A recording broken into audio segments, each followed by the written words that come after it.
Everybody, what is up? What is going on? We are indeed live. Welcome, welcome. I hope everybody had a uh, careful and safe Memorial Day weekend. Hello. Okay. She wasn't quite sure. For those who are just joining us for the first time, welcome. This is the RTIM show. We are your host. I am 759 on the screen, ready to do my thing, joined by my co-host, Bronx Bully, the beast from the east with a gap in the teeth, but it's perfectly okay. AKA Minx the Merciless, AKA a bunch of other AKAs. I can't think of nothing right now. It's my homegirl, Minx Couture, Minx Contour, Minx Cuda. Call it what you want to call it, just don't call her copycat. Do they dig, Minx, or do they dig? They better dig. And we've got two words for you. Le Cheval. Yes, ma'am. So, we've got a lot to cover. We figured y'all be out there barbecuing and whatnot and trying not to shoot your feet off, letting off shots and fireworks and whatnot. For some odd reason, there was fireworks last night. But like I said, I hope you guys had a safe and that would have been a dope soundbite. Over there cheddar bobbing yourself, you know what I mean, for Memorial Day. But we on behalf of Minx Radio. I was I was gonna say like the perfect soundbite would have been, oh, did you have any firecrackers last night? But like, yeah, it was all night long, all All night. night. Oh, night. Actually, the ones over here only lasted a couple hours. I guess they ran out from last year's stash. I don't know what happened. It didn't last very long. It was bad. Yeah.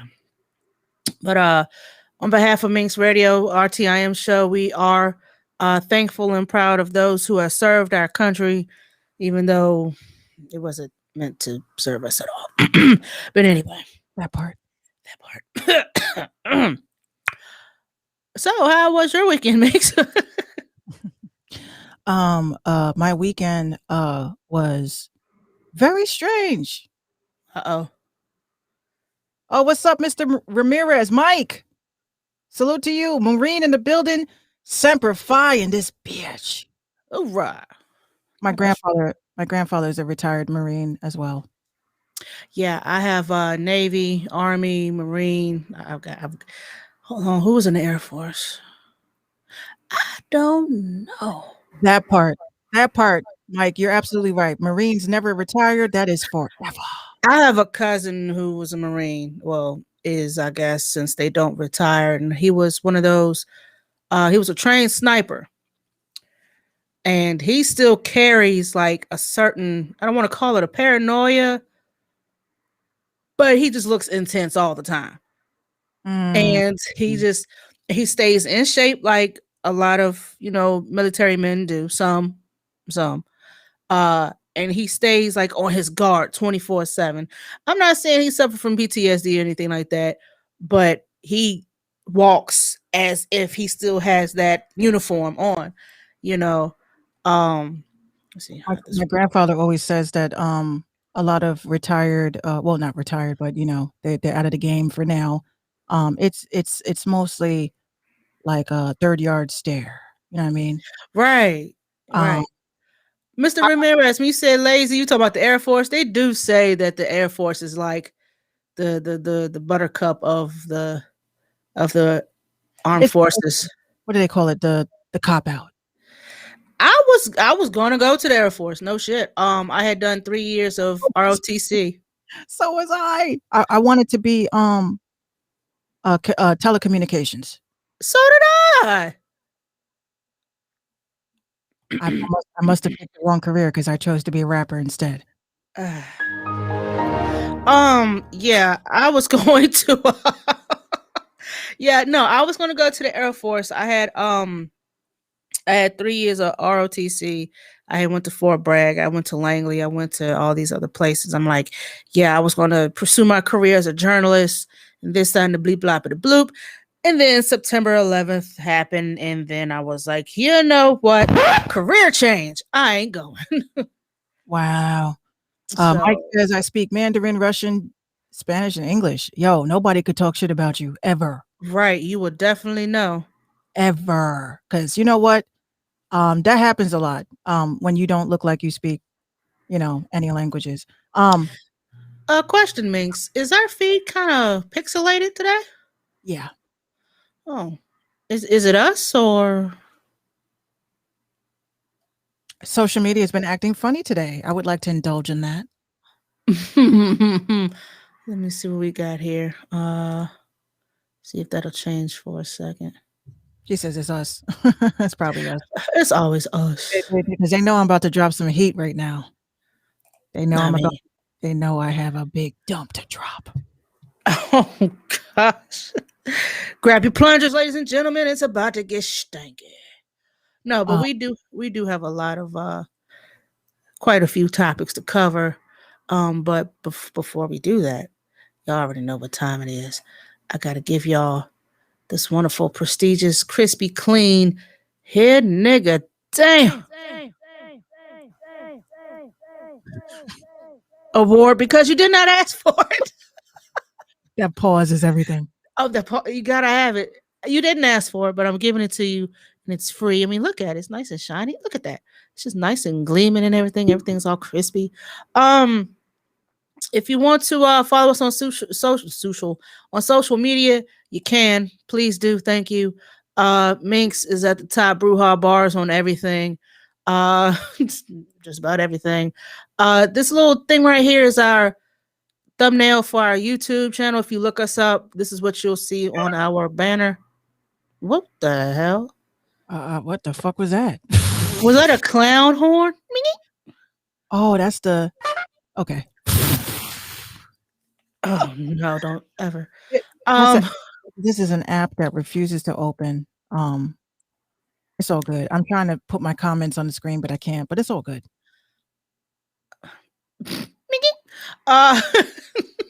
Follow me on IG at 759_434.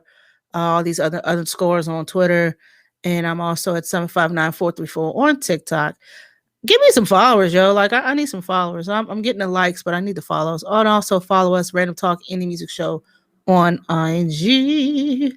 Let's see what else we got. Oh, hold on. I gotta have it right here. Y'all tune in to Telegram. Damn, son. For the new industry movement. That's your rabbit hole conspiracy after dark. Yeah, I did not think that was going to be so lit. It's lit every time I play it. But yeah, new industry movement is basically your who's who, your what's what, or the rabbit hole sector, stuff that you can easily Google, but you can't really post on the people's internet because the people's internet will have you taken down. You know what I mean? Oh, yeah. And you don't want that. So, new industry movement on Telegram, free for iOS and your Android users. You know what I'm saying? Also, if you would like to donate to the RTIM show, we do appreciate you guys. All proceeds go back to Minx Radio, $ RTIM show. We like the kind of jingles, and we also like the kind that folds. You know what I'm saying? Artists, if you want to send your music, that's cool. Please and thank you. We do appreciate you. Submissions at minxradio.com. 1 MP3, MP4, YouTube link, Spotify, SoundCloud, whatever it is that you have. We just need one good track as an introduction. You know what I'm saying? We don't need a whole album. We don't need your deluxe tape. We don't need all of that. We just need one good hot track. You know what I mean? Everybody got bangers coming out this summer. This is the song of the summer. Let us be the judge of that. So yeah, send us your music, minxradio.com. And also head on over there for past current episodes of the Minx Show podcast on minxradio.com as well. Hit that merch tab. Get you some Minx Mafia merch. Get the Legacy RTIM gear. Get you some socks with our faces on it. That's actually a cool ass flex. We can get socks with our faces on it. And I will wear the shit out of those. Yeah, so if you buy a piece of merch, you want to tag us to let us know that you rock with us. Again, you can follow us on our social medias. All of this right up in here, and just let us know. We will shout you guys out the next time we pod. And on tomorrow is our season finale of Badly Painted Murals. Oh my gosh. I got 5 in the tuck that we were supposed to have done last week, but we didn't get around to doing it. So I'm saving it for this week. This is the series finale. I know I said series finale of Badly Painted Murals for the month of May.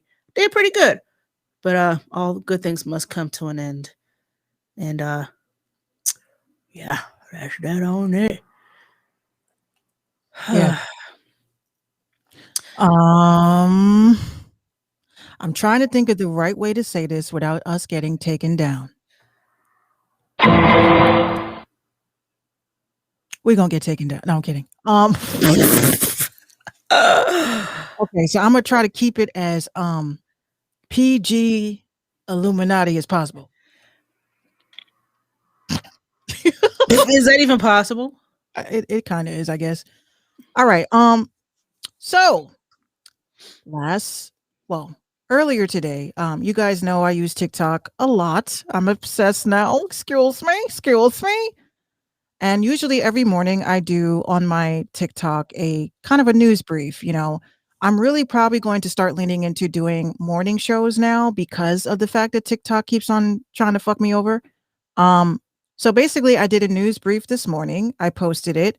And usually when I do a news brief, I talk about some stuff that happened overnight that the news is not talking about. And, you know, I get a couple of good views. You know, within the first 5 minutes, I'll probably have like 300 views.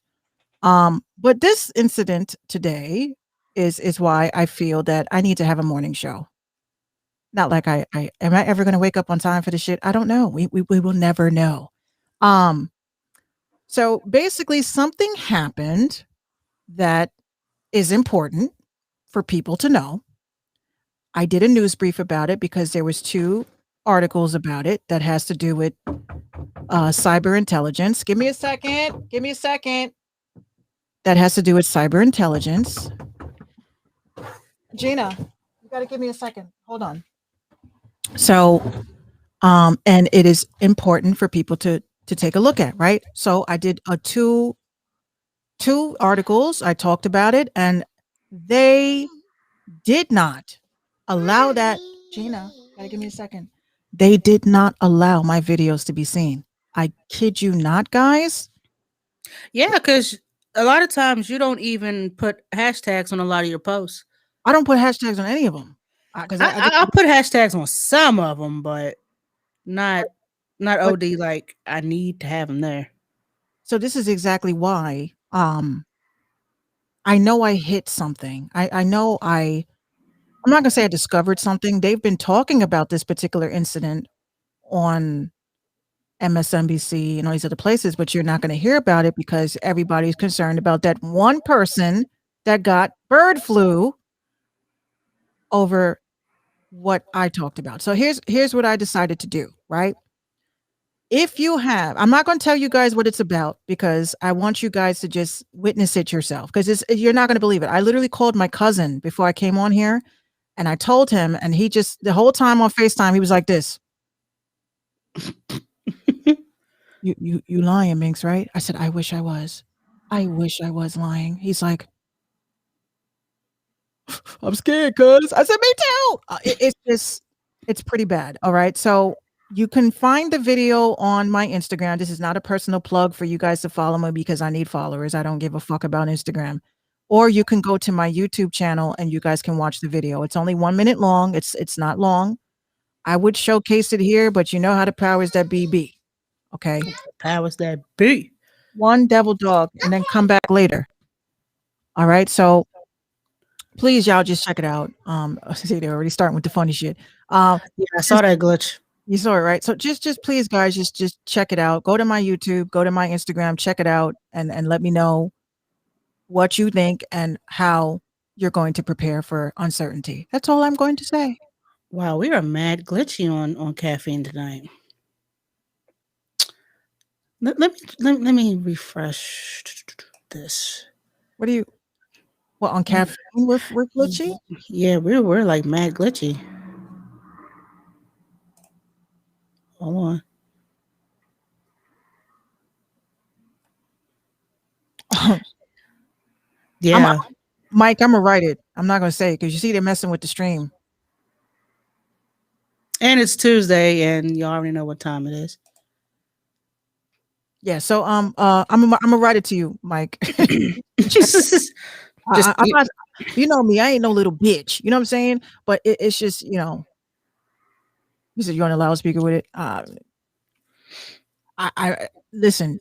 A lot of people, like, for some strange reason, when I tell them that these people watch everything I do, they listen to everything I say. They pull the plug when I am live. They do funny shit like, oh, I did a whole live stream and then there's no audio. This is exactly what they do to people like us because we're not supposed to be out here telling you guys the truth. You're not supposed to have a platform. That's why they keep taking my platforms away. So, and every time Minx, posts something that's somewhat out of the ordinary, they look at her like, oh shit, here we go again. So yeah, I do see that it is lagging over at caffeine. Yeah. We cleared up. Ixnay on the Itsnay. I know that's right. No, that is right. Yeah, it's a lot of stuff that you can't talk about. Some people won't understand it. Me, I'm not really that invested, to be honest. Because I don't want to sit there with my lines drawn and scared chewing my nails and fingers off. I don't want to live that type of life. But yeah, I mean, to each their own, I suppose. There's a lot of pages like that too. I noticed. TikTok is written in truthers. I see Well, how you put the air quote. I see how you put the air quotes in there. Yeah, 'cause you know what? Honestly, I can't really call people truthers like that because I'm like, if you watched one video and then now you're creating a video over a video you already saw, you're going by somebody's video. A truther is a person like me that can show sources of where I got my information. If your source of information is somebody else's shit, then you're not doing research. They did research. You have to always check their research. You know, we're not going to get it right all the time. That's why I don't like, damn, Turbo. Scared the shit out of me. That's a big ass cat. Let me tell you, That's a big ass cat. this morning, hold on, Micah, what you doing? You see a spirit again? Damn. There's a spirit following me. So this morning, I can't tell Gina this because she's gonna freak the fuck out. Maybe when she's older, when she hears the replay. I woke up, she's sleeping on my side of the bed. I woke up in her bed. I don't know how that happened. I guess I said, fuck it, I'm tired of y'all kicking me. I have a big bruise on the side of my leg because she kicked me that hard. Great, Dad. She beating the shit out of you in your sleep. And, I wanted to just, sometimes as a parent in life, when your child is sleeping, you just look at them. You're like, wow, so rested. Doesn't know how fucked up this world is yet. And you just start stroking their hair and, just watching them, admiring them. And then from the corner of my eye, saw a fucking spider this big crawling. I was like,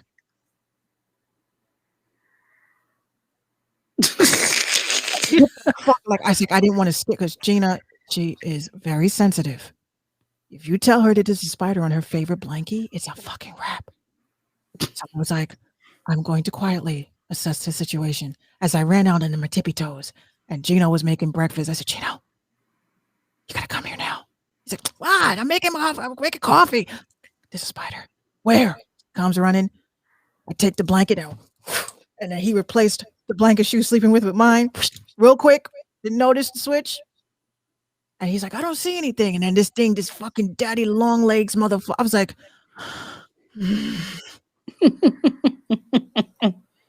so she can never know. She can never know this went down. Until she's older. We won't tell her. We promise. The first thing she's going to say is, well, why didn't you kill it? Why did you run to daddy? That thing could have killed me while I was sleeping. I said, I'm going to say to her, I exercise precaution because I know how you are. And you will lose your mind if you knew that there was a daddy long legs crawling on you. But yes, there is a ghost. Those don't bother me. It's those spiders that bother me. Oh, like the tarantula? Yeah, no, thank you. That's a room full of nope. Speaking of, let one more person ask me why the fuck I keep writing on myself. I'm gonna beat your ass. You have to beat mine because I'm like, yo, why do you have my birthday on your arm so you won't forget? That's thoughtful. She's like, no, these are. I'm like, oh, all right. Yeah, Mike, there is an entity in this house. I've seen it 2 times now, and the cat is always running after somebody in the house. I think it's my grandmother that's visiting. I don't know. Just usually around Memorial Day, she stops by. I don't know. It's weird.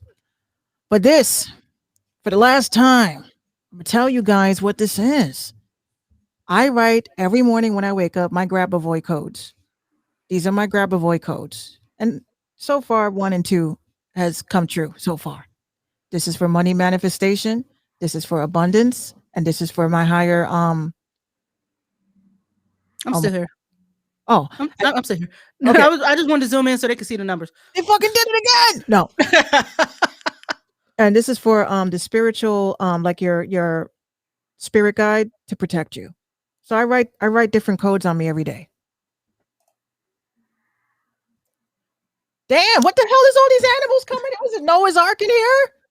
2 by 2, honey. 2 by 2. Freaking May. Anyway. Next thing you know, the hamster going to be going off. How is Alvin, by the way? Alvin is an introvert. He does not like us. Well, he likes me, but he does not like us. So hamsters usually. But you know what? I wish they would have Fix it, told us please. that hamster piss is just so terrible to clean. It is awful. Just that smell. It's like a smell I can't get out It's of my nose. it's that plus your wood chips Right. Also, and heat.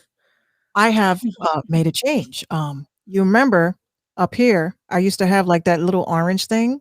Yeah. Okay, so since it becomes hot as hell in this bitch, I got rid of it.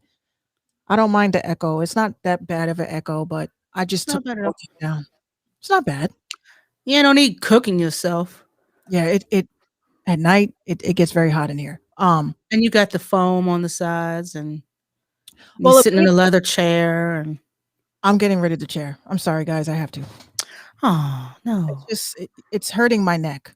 I noticed that. Oh, you need one of those ergonomic chairs that do that little curvy thing and Yeah, with the neck rest so you can, yeah. It's very like painful that I have to wear my leads just to play games in here, and I'm already out of my batteries.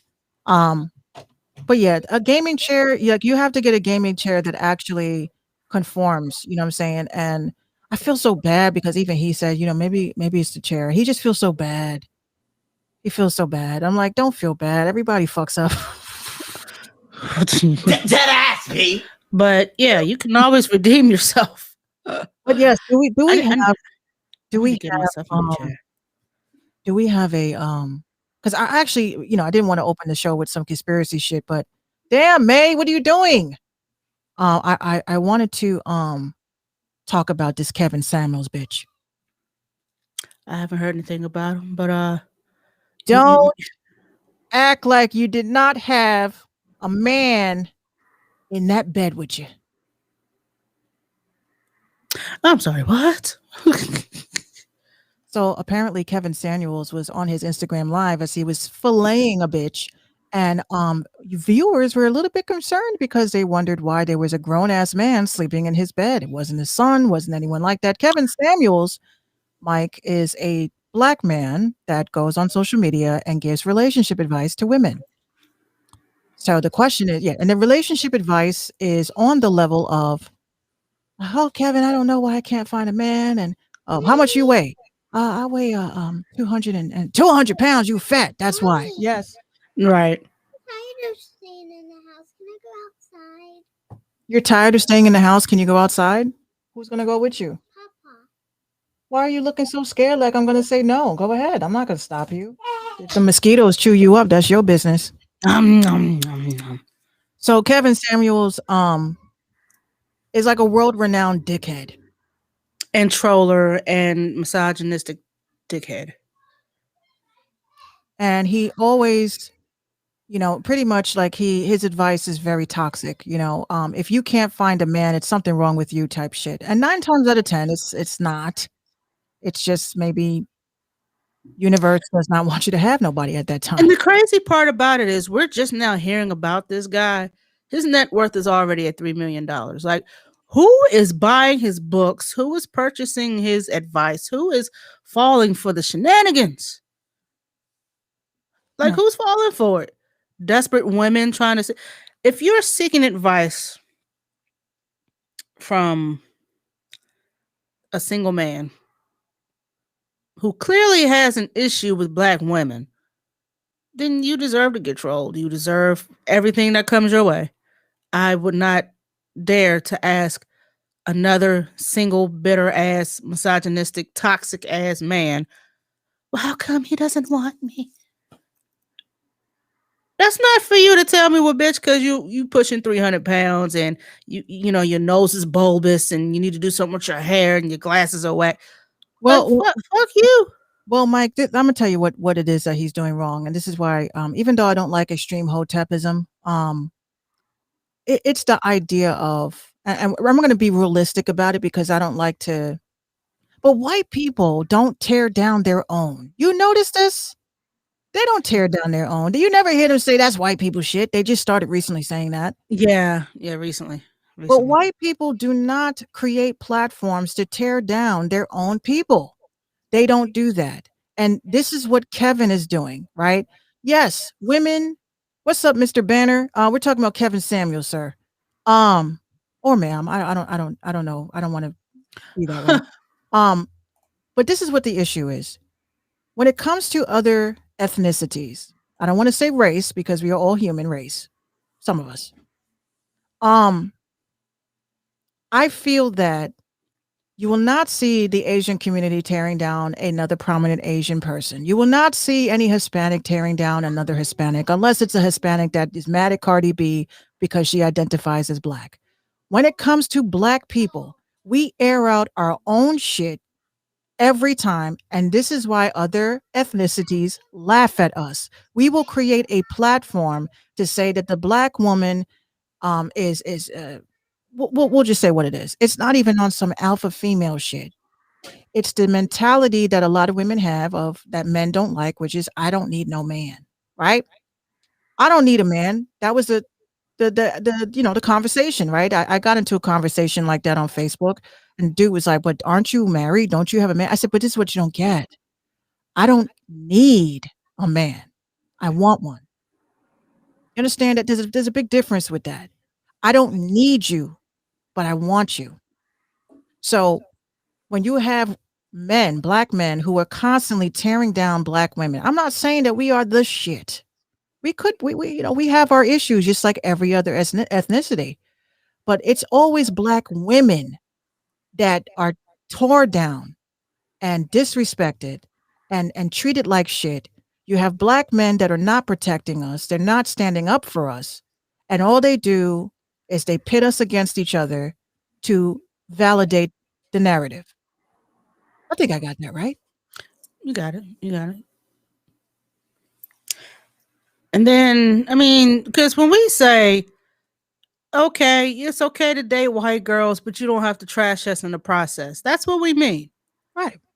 Date who you want, but you don't have to sit there and call somebody ratchet, bougie, stuck up, stank ass, terrible attitude. You don't have to do that just so you can validate your reason for dating outside of your race. I mean, do you have fun?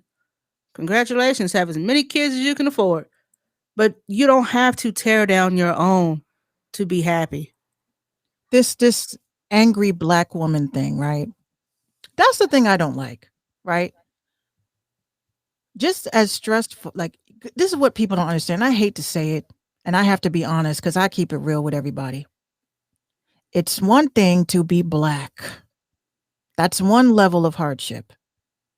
It's another thing to be a woman. That's another level of hardship. So excuse us for constantly being in protection mode. We're ready for the next person to say some dumb shit to us. We're Right. waiting for someone to disrespect us. And sometimes I'm not even gonna front. There was and when she comes in here, hopefully, Stephanie, I think that was her name. I was doing a beat and she was telling me that, oh, maybe you should speed it up, whatever. And I fucking flipped out. Like, listen, y'all don't fucking come in here with dudes. And in a sense, it's like that I'm a genuine person because everybody that was in that live stream, I kept apologizing and apologizing and apologizing because I felt like, you know how I am. I have a lot of empathy, right? I felt bad. And I was like, look, girl, I was making the beat and I looked up again. I was like, I really didn't mean to come at you like that. You know what I'm saying? It's very tough for female producers, man. You get in here, you're just trying to chill. You got somebody coming in here with all these tips and pointers and shit. And she was Like like, Erykah Badu said, I'm an artist and I'm sensitive about my shit. exactly. So she kept saying in the comments, this was on Caffeine when this happened. I think Mike was here when that happened too. I literally kept apologizing because I don't like to be on that perspective. And Patrice is here, by the way. I don't know if you saw. I see her. And Hey, Patrice. I literally feel like we are painted as angry people, and we are angry because not only do we have to protect ourselves, That scared the shit out of me. yes, it's true. You could close this door. Not only are we always in protection mode for ourselves, we're always like, y'all see, my man is Italian, right? That door swung open so fast. That scared the shit out of me. I'm sorry. Exactly. Go ahead. My man is Italian, right? And even though he's Italian, you don't see me on social media talk about black dudes ain't shit. They ain't never did nothing for me. I fucking go hard, right? I've been told several times, like, oh Mike, listen. I always tell this story. My one of my exes was literally from Nigeria. He looked like Tyson Beckford, and everybody kept saying the same shit. Minx, I never knew. I never knew. I was like, well, I don't look at race. I look at who treats me right. And unfortunately, a lot of black men did not like me. They told me why. They were like, you're just not the type of girl that I would bring home to my mom. What the hell? What the hell is that? I mean, what does that even mean? Because I was gothic. He's like, I'll fuck you.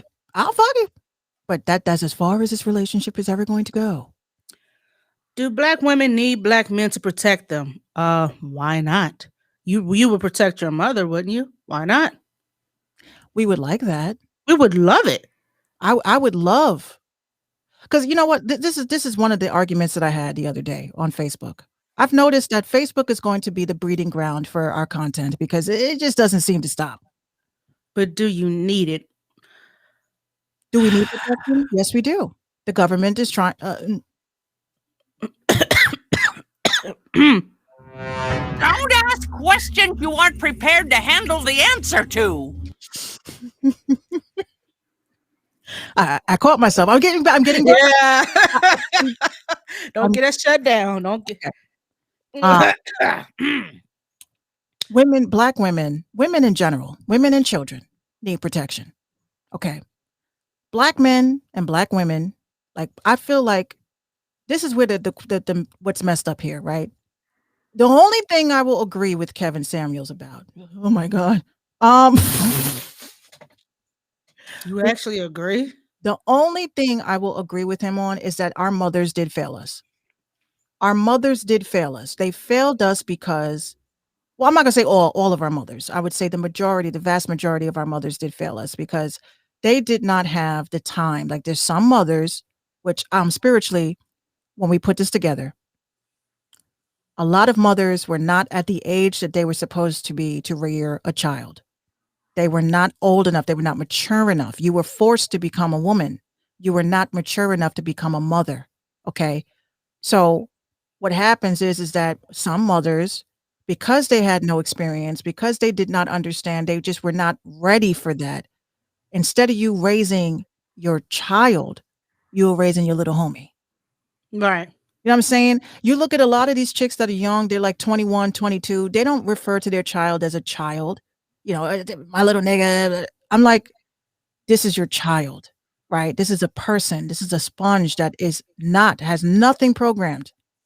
And you are building a buddy system as opposed to mother and child. So, of course, that is where they failed us.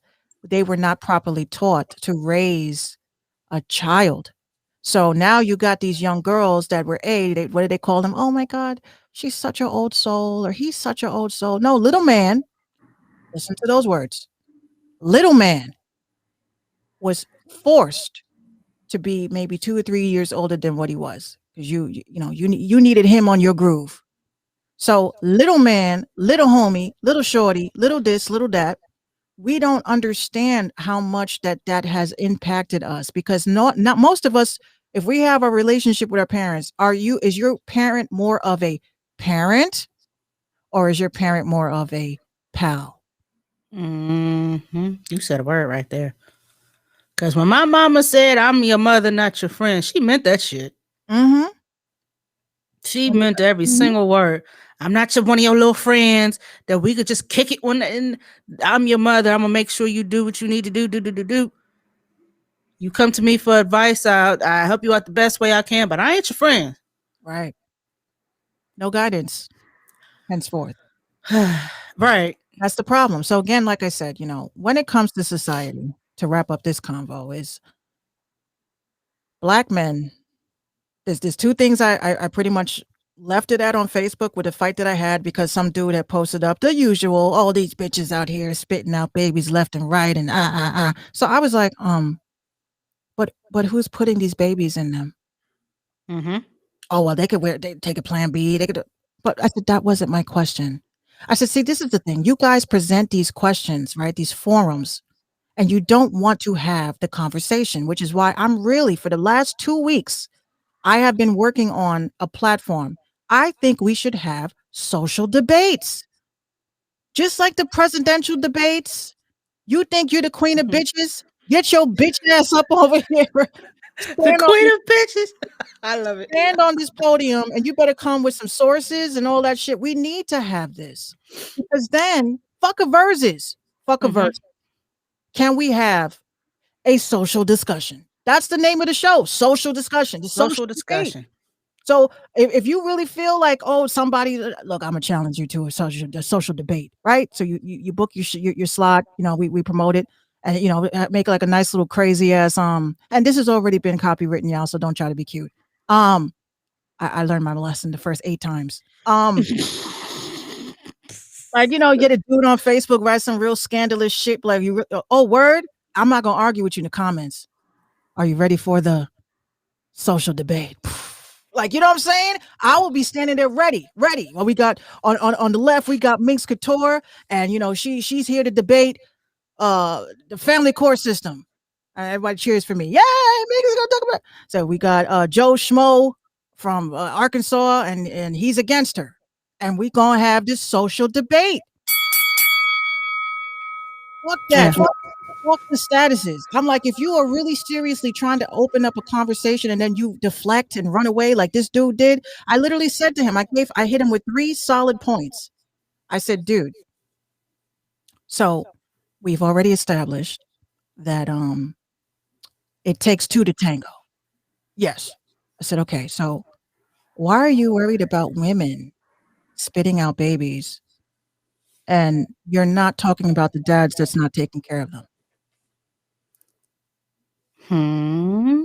So he goes, well, you know, the family court system always does us dirty. I said, okay, quick question. Here's another one. Now, mind you, I know everybody in the comments is like this. Right. So he says, oh, you know, y'all stay making excuses. I said, okay, we're making excuses. Okay. Quick question. What was the last sneaker that dropped? What was the last gaming console that dropped? So he told me. I said, oh, you know that? He's like, yeah. I said, all right. How many people were on that line for that console or those sneakers? He's like, oh, what are you trying to say? But you know, they're not taking care of the kids. I said, no, that's not what I'm saying. What I'm saying is, why are there not lines wrapped around the fucking Senate floor? Why are there not lines wrapped around your state assemblyman or woman to ask for a forum for change for family court so that fathers can get rights back and fathers can fight for their children? Because the way that I look at it is all these men are fucking complaining. I literally always see the same song and dance in the hood. She don't let me see my kid. Yeah. So what are you doing about it? She's keeping my child away from me. I ain't done nothing wrong. What are you doing about it? This is when you ask people what the fuck they're doing about it, right? So this one dude tried to be cute. He's like, well, what are you doing about it? I said, what am I doing about it? I said, honey, I have a platform I built. I talk to mothers every day. I talk to grandmothers every day. And all we do is facilitate a plan to get to sit down with AOC. You think AOC wants to sit down with me? For me to ask her Democratic ass, what are you doing about reforming family court? I am the only motherfucker out here that is standing up about that. So what are you talking about? Proof. I said, oh, you want proof? I fucking FaceTime called this nigga. I showed him my files. I said, you see this? This is when I filed in propria persona in the federal court by myself with no attorney. This is when I went up to White Plains, New York, and sat down and asked Judge Bruschetti to ask, what are they doing about the family court system? Why are fathers losing their rights? Why are mothers losing their rights? Why are families being displaced? Why don't grandparents have rights? You know what this motherfucker said to me? I'll support your cause. Oh. Now that he got the proof that he needed. But that's all that matters. Because when people ask, what are you doing about it? I can show them receipts that this is an ongoing and active thing for me. Because when I do run for office, I do hope you guys vote for me. Don't bring up my raps. Don't worry, I won't. I'll Don't bring up my rap. But I'm seriously,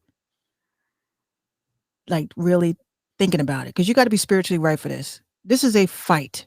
Anybody that has ever talked about the family court system or anything like that has died. Okay? Everybody has died. And I love my life. But I'm tired of seeing families broken up and fathers not being able to see their kids, and they're paying the toll to see their child for what, an hour? Like, come on. This is a big Supervised. supervised visits on top of that. Supervised visits. Yes, mothers do have more rights than the fathers, right? But fathers, what are you doing? Why am I standing up for you? Why am I standing up for your rights? Can you at least, and that's the last part I'm gonna say about this. You guys just said, are black men supposed to protect black women? Do you want to protect black women? Do you want to protect black women? Like we need the protection. Do you want to? I am a black And woman. don't say yeah, but some of y'all don't, because then you're not going to protect us. Then I'm a protect black the ratchet, protect the bad and bougie, protect your lace fronts, protect your bald heads, protect everybody, because we deserve at least that. I'm standing up for men. Me. I am. Right? I feel that men are getting the shots. Like I knew someone. I saw it. Oh my! Great segue. We're gonna get into that in just a second. I saw it. I saw the word bonnet, and then it popped up. That's so scary. Fucking Monique, you bitch. Why is everybody on a motorcycle today? What the? Mm-hmm. I want to get a motorcycle. I got to get a driver's license first, though. Yeah.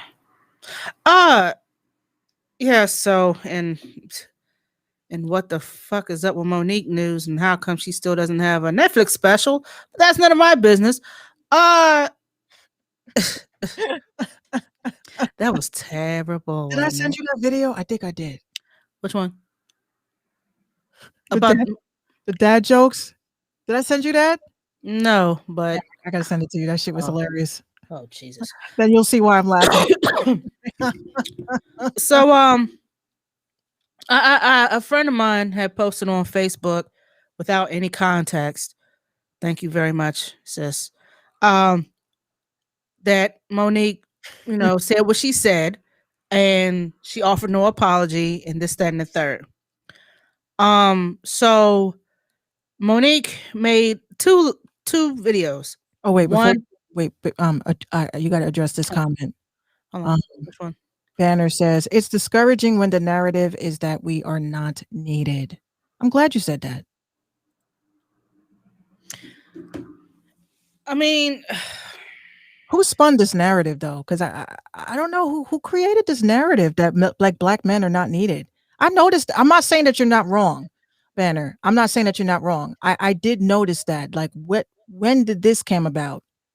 That black men are being emasculated, and they are not needed. Like, we just need to. I really want to know.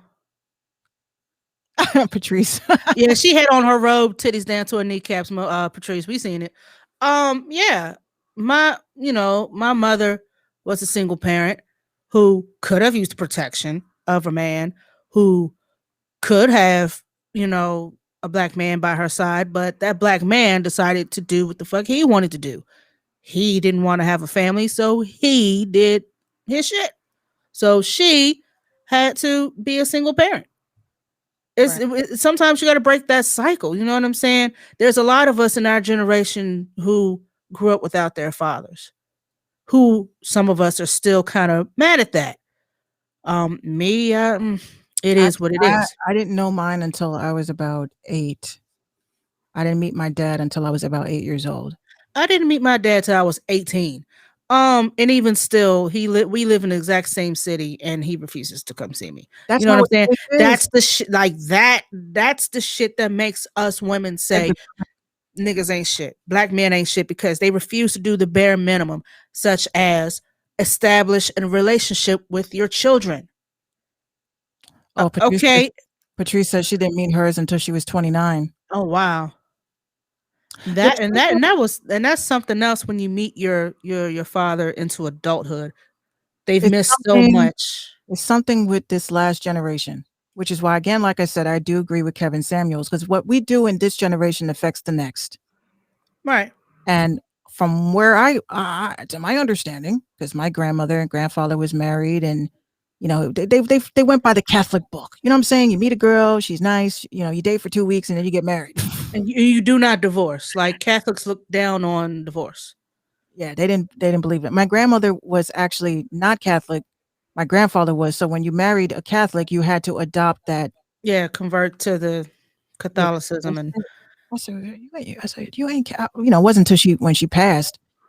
And I was like, she wasn't baptized? Where the fuck you fucking push this shit on us then? oh no. Wasn't baptized, you know, wasn't Christian. She was just Native American. She's Mohican Indian, right? So I didn't know she was Mohawk. I didn't even know. I said, because you know, mad people back in the day, I got Indian in my family. And they holler Jeep Cherokee. Yeah, we know. You see now today, I'm happy that everybody's embracing their blackness. I'm super, super excited. But Indians but see now you're Asian, and now you're Cuban, and now you're everything else. I hated that. That people would ask me that shit all the time, like, what are you? I was like, black. No, I mean, like, what is your race? Human. No, I mean ethnicity. Oh, my grandfather is Antiguan. My grandmother is Mohican, and that's it. I got a couple of white folks because they were, you know, a couple of white folks. You got to sprinkle them in there. You know, they kind of you know, pillaged. They pillaged. Because that was one thing, black people. Are you 100% black? Why? Your nose. The fuck does my nose have? I have a white person's nose. I know. Thank you. Oh, Jesus. From John Smith from 1850. Anything to try to discredit your blackness. All the time. But the police don't see that shit. They don't care, right? And you know, there was a discussion on TikTok last night about the fucking paper bag, one drop rule shit. So I was like, look, I'm sick of that too. I'm really sick of that. Everybody is not one thing. Everybody. We're all a bunch of mutts. We're a bunch of mutts, and we are products of rape. Okay? Like, I'm so fucking tired. Like, let's stop you know, sugarcoating this shit. You know, we are products of rape. So you're not gonna look at Thomas Jefferson. Look at Thomas Jefferson. He has to this day a generation of descendants who are probably about my complexion, probably yours. So that's why I say, you know, if you don't know your DNA history, like that's the most important thing that you have to know before leaving this earth. You got to know where you originated from. Once you get that, I mean, you know the future. Like, you don't know your past, so how are you going to move to the future? Like, I look at Gina. I'm like, yeah, I could tell you're Italian and black, but let's dissect that Italian, because he's also, like, I think he has some Puerto Rican and Irish and some shit. We all do. All of us. So I'm like, at the end of the day, like we're in 2021. The fact that the N-word is still flying so freely, especially on Call of Duty. With the hard ER. I saw it the other day. Hey, Bruja. Yeah. Nigger. Some of y'all just doing that shit for S&Gs, and that shit ain't funny. But as soon as you get your little IP blocked and tagged and all that funny shit, then you ready to cry. Oh my gosh, I was just playing. I lit his ass up though, and I was so mad because I was streaming it to my Xbox, so I couldn't clip it. But I fucking I said, "Oh, word, I got you." And he's trying to play a sniper role and shit. I got him good. I fucking running. I take the freaking sentry gun, drop that shit. I'm sliding through the freaking grenade and pew, right out in the face. Everybody was clapping. Everyone, oh, good job, bro, honesty, good job. I'm like, yeah, clip that shit. They're like, you're not live. Shit. Keyboard thugs. That's all it is. T-Pain team whipped the whole. I remember that banner. I wish I was. Did you hear about that? How T-Pain? Yeah. His whole squad. Yeah, I want to be on his squad. I think I seen it. Yeah, I seen it. Yeah, he on his Twitch. Yeah, I love T-Pain. even though he's very messy. Wonderful. And it says I fucking loved it. Yeah, they just say it to throw you off now. It's not Yeah, even hard. keyboard thugs, they won't say it in real life, so they Let me say throw it. you off your game by calling you a racial slur so I can win a game because I That can't. doesn't bother me, by the way. Like y'all call that you call us this shit so much that I'm literally not even shocked anymore. I'm like, oh, Another N-word. Oh. you're a monkey. Ooh, ooh, ooh, wow. Ooh, ah, baby. Ooh, ah, ah. Like, I don't give a fuck anymore. Like, Yeah. I do give Yeah. a fuck, but it's like when I realize that, okay, they're not racist. You're just saying the shit because you're trying to piss me the fuck off because that's the only thing you know that's going to piss me off. After a while, you're just like, you get called one N-word, you get called them all. You know what I'm saying? Right. I don't even cry about it anymore. I'm like, oh, what do you want? Did they call you monkeys, though? Oh, yeah, I got called a monkey. TikTok is bad with the racism. They are bad. Like somebody literally swapped accounts just to write, like, you look like you look like a light-skinned monkey. I was like, oh. What am I supposed to cry? You called me an animal. My spirit animal is a leopard, bitch. Don't ever do that again. And I left it alone. My spirit animal is a turtle. I love leopards. Turtles are just to themselves. They don't bother nobody. They're inside their shell. Keep fucking with us. We're going to snap. But we just like to be in our own little bubble, move at our own pace. But just yet, free. Let's talk about Monique and her fucking. Yeah, so Monique went on IG Live in her gray robe, the titties down to her kneecaps, with a face wash, no makeup. That weight loss is not for everybody. I liked her better when she was big. Anyway, so she starts off with, "Hello, my lovely babies." First of all, I'm not your lovely baby. I'm not lovely, and I'm far from a baby. Let's not do that. So she gets on here and she says, while a lot of younger Black women look to her because she does say some inspirational stuff and they look to her as an auntie role. So she was like, "Please listen to your auntie babies. When I go to the airport and I see all of these young women that could be queens." And who gave her that title?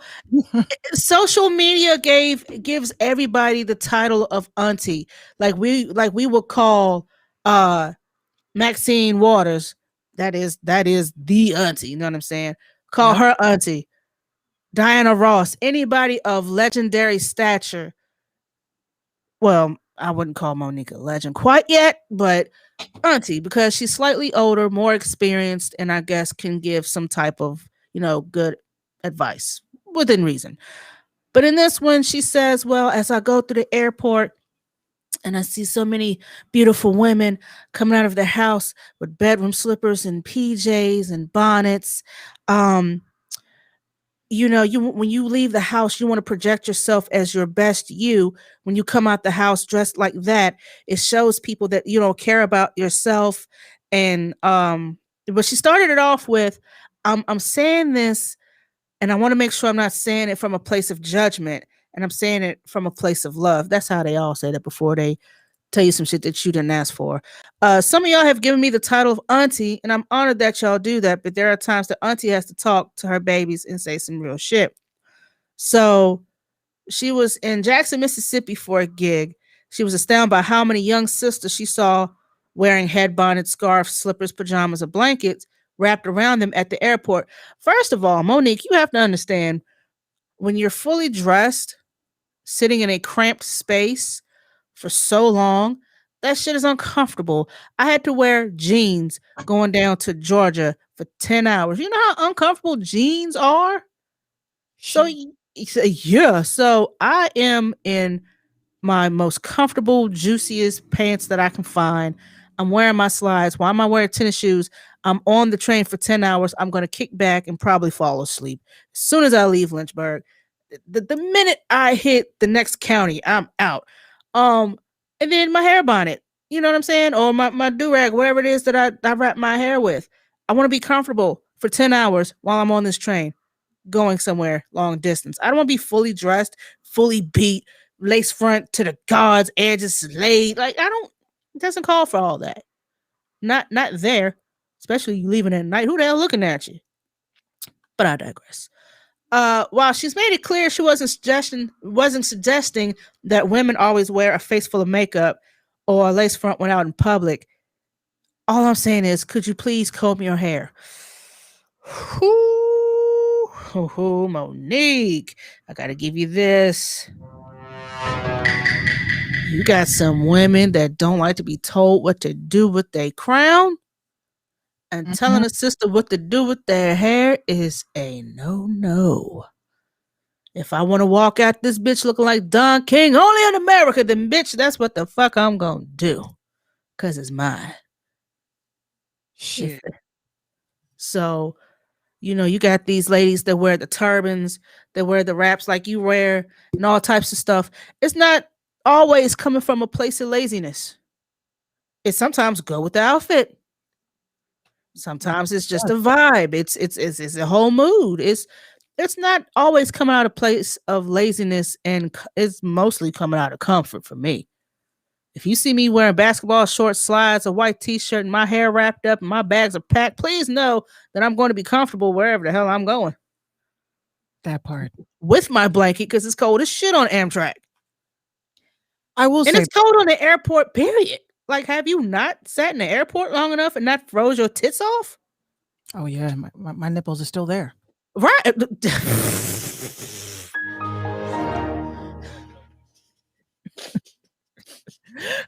Oh God. But I'm saying, like, not a lot of stuff is done to appease, and just feel. I mean, it's not all that important, Monique. We could still be queens in our own way. We are queens in our own way. Okay. Well, I do understand. Like, okay, even though I just don't like Monique. I just never liked her. I feel that she's a crybaby. And for someone that is very like strong, to be complaining so much about every little thing, like why not just create platforms if you're not being showcased on them? That's just the way I look at it. I'm like, y'all got money, y'all motherfuckers is rich. If something is not in your favor, create something, right? But anyway, I understand what place she was coming from. This kind of mirrors from something my grandmother told me one day when she snapped on me. I don't know if it's because she was going through the change or whatever, but I just was walking around in my bathrobe, just chilling, 4 o'clock in the afternoon. And she fucking flipped out on me. And she says, okay, I'm tired of this. I was like, what? So she, had like a fucking Rafiki Mufasa moment with me.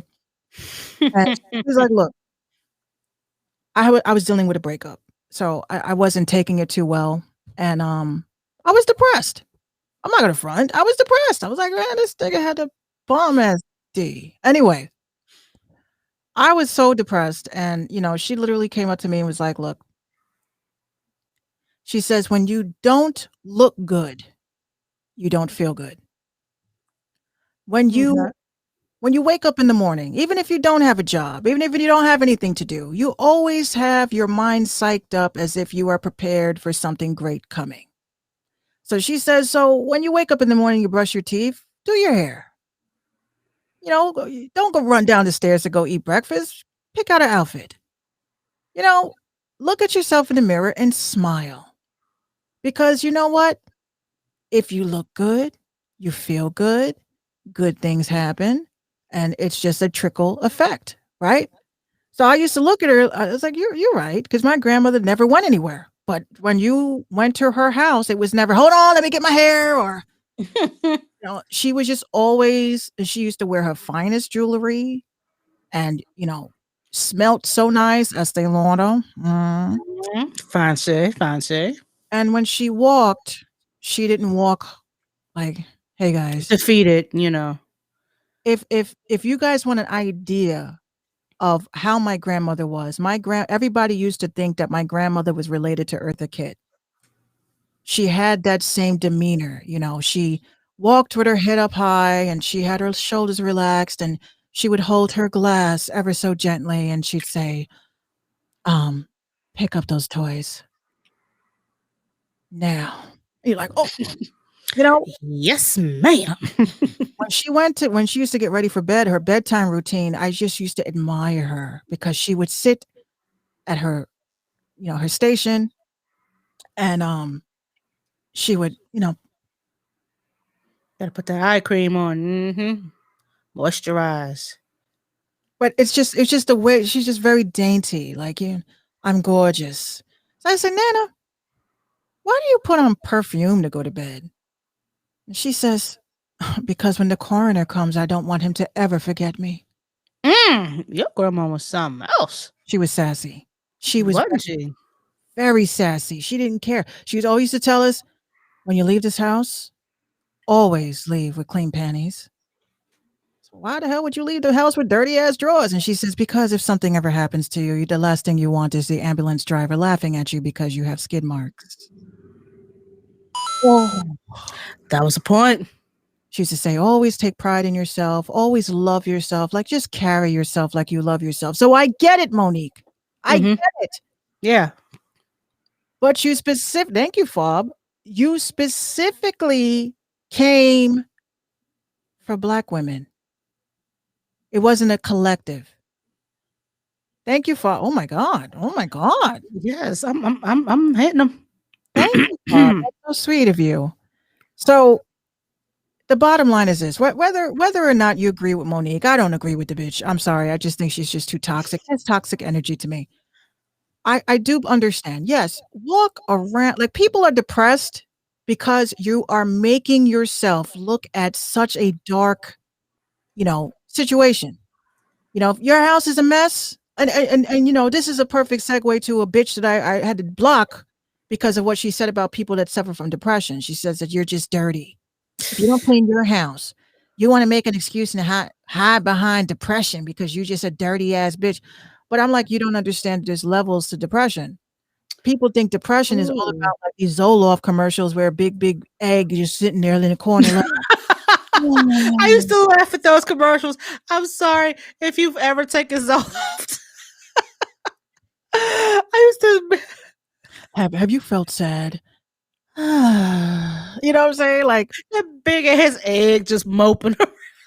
Right, Fob. And Fob says, yeah, depression, a motherfucker for real. So I felt some kind of way. I'm like, don't judge people. I'm like, you were able to stitch this poor dude talking about that he was suffering from depression. He's like, look, guys, it's been a couple of days. I can't clean my room, bro. I couldn't even get out of bed. And she stitched it. And she was like, no, you're just dirty. Depression, if you don't clean your house, that ain't a sign of depression. That just means that you're fucking dirty. And I was like, Stop it. Get some help. That ain't it. There are stages to the shit. There's stages to the shit. And I've been depressed so many times that I've literally looked and said, wow, that paperclip's been sitting in that corner for about 6 months. I wonder when anyone's going to pick it up. And keep going by with it. Keep going by. Didn't cook, didn't clean. That's why some men will say, you don't deserve your man. Some people will not get out of bed. Like, that's just how bad it is. It's bad. I've been depressed, especially being a podcaster. I've been very depressed. I don't even know why, Gino, sometimes I say to him, yo, just dump me, bro. He said, why? Just you want him to break up with you. Look, I am not a fixable woman. I have my moods. And he literally said this to me today, which was so weird. And I felt some kind of way, but then I just left it alone because I'm learning. I cooked breakfast. I made scrambled eggs with cheddar cheese. I saw that. Oh, that was a scrumptious little brunch. Canadian bacon. And those pancakes. And my mini pancakes. Mm-hmm. And he walks up to me while I sat down to eat because I never sit down and eat with anybody. I always come and hide in here. So he comes up to me and because obviously I had a problem to eliminate and that problem was no longer in my life. So I was like, let me eat with my family. Be right back. Good luck, Bob. So he hugs me and he says, you're in a good mood today. I started to say, well, what the fuck is that supposed? And I was like, I am in a good mood today. I appreciate you noticing. That means a lot to people like us. Oh. that means a lot. You know, a lot of relationships fail because the other person is either mentally ill, they suffer from depression, they just can't hack it, and they latch on to this person to make them feel good and all this stuff. And, you know, I was the type of person where I internalized a lot of my depression and acted like ain't shit was wrong with me. When it took the time, I said, you know what? Something is wrong. I am sad. I am hurt. And once you start saying to yourself, I'm sad, I'm hurt, but I can heal myself from this. A, changing your diet. B, changing your sleeping schedule. C, changing your caffeine intake. No pun intended. I literally feel like we put ourselves in our own graves because we harbor a lot of shit. We think about a lot of the wrong shit and we're not thinking about how to fix it. We just dwell on shit. So I literally started saying, and that's why I said TikTok has been helpful to me because I'm able to help people by helping me. I'm exploring myself, my flaws. I'm picking fun at myself. I'm picking fun at my, you know, imperfections. And when other people in the comments write back that, yo, you are slightly imperfect like me, it makes me feel like, oh, wow, I jumped over another hurdle. Because you're not alone. There are people like you and others out there. Some people don't know how to deal with it. You got some who are judgmental, like that bitch who just called everybody dirty for no fucking reason. But Mad Gino people unfollowed her for that. A lot of people unfollowed her for that. But Gino, because you know us Libras, we're empaths. We read and we pick up when the vibes ain't right. Yep. So we try to lift up, even if it's just a like your shoes, look cute. Oh well, thank you. Even that will probably just take away whatever you was thinking about 10 minutes ago. Like, oh my gosh, I'm gonna kill myself. Hey, nice socks. Oh my gosh, thank you. That's all it takes. That's all it takes. Just a compliment. But those people that can pick up and read that and compliment you and keep them around. Yeah. Keep them around. You'd We be very are keepers. surprised. You'd be very surprised the amount of people, especially people I talk to on a daily that are suffering. And it's mostly depression due to the pandemic. You know, it's depression due to the pandemic. And, you know, now you got the next wave of people losing family members and falling out with family members because half the family is vaccinated, the other half isn't. You know, and it's like you're a person like myself, like, you know, my families, they've been hitting me and telling me I'm gonna get the shot. I'm like, okay, good. I'm glad that, you know, you made a decision that was best for you and your body, and that's between you and your doctor. That's not my business. I don't care. Right. But then when you start poking and prodding into why I don't take the shot or why I haven't gotten the shot, see, now that's when the arguments start, because I gave you the respect and I told you that whatever decision that you made with your doctor, if your doctor and you feel that that's the best decision for you, then good. Right. But I'm like, but when people don't want to get the vaccine, like people just like myself, I am home 2-4-7-3-6-5. I work from home, bro. I work from home. So I don't have to be around people. So why do I need it? If it was a situation where I'm working a 9 to 5 or 8 to faint or 8 to late, and I have to be around people, I have to expose myself to people, then it would make sense. You see what I'm saying? Why are you going to waste a shot on little old me when somebody else needs it? You see what I'm saying? So this is why I keep saying to my family, I was like, we are not the same. I'm a podcaster, gamer, and you know, I'm a housewife, bro. I'm a housewife. Let's just call it what it is. Yeah, call it what it is. Fucking housewife. I finally got the white picket fence life I always wanted, right? If I'm not around anybody and I'm home by myself, I just go to the market. I say hi to, you know, say hi to the mailman and shit. You know, the UPS guy is cool. I don't need it. So I'm like, so for people that are actively out there, I get it. But don't fucking, what am I going to do? Infect myself? Oh, no. It doesn't work like that. It doesn't work like that. So, you know, at the end of the day, I wear my mask. If I had to be around my family because they have to be out in the real world, I wear my mask. But then you're like, why are you wearing your mask? You're around us.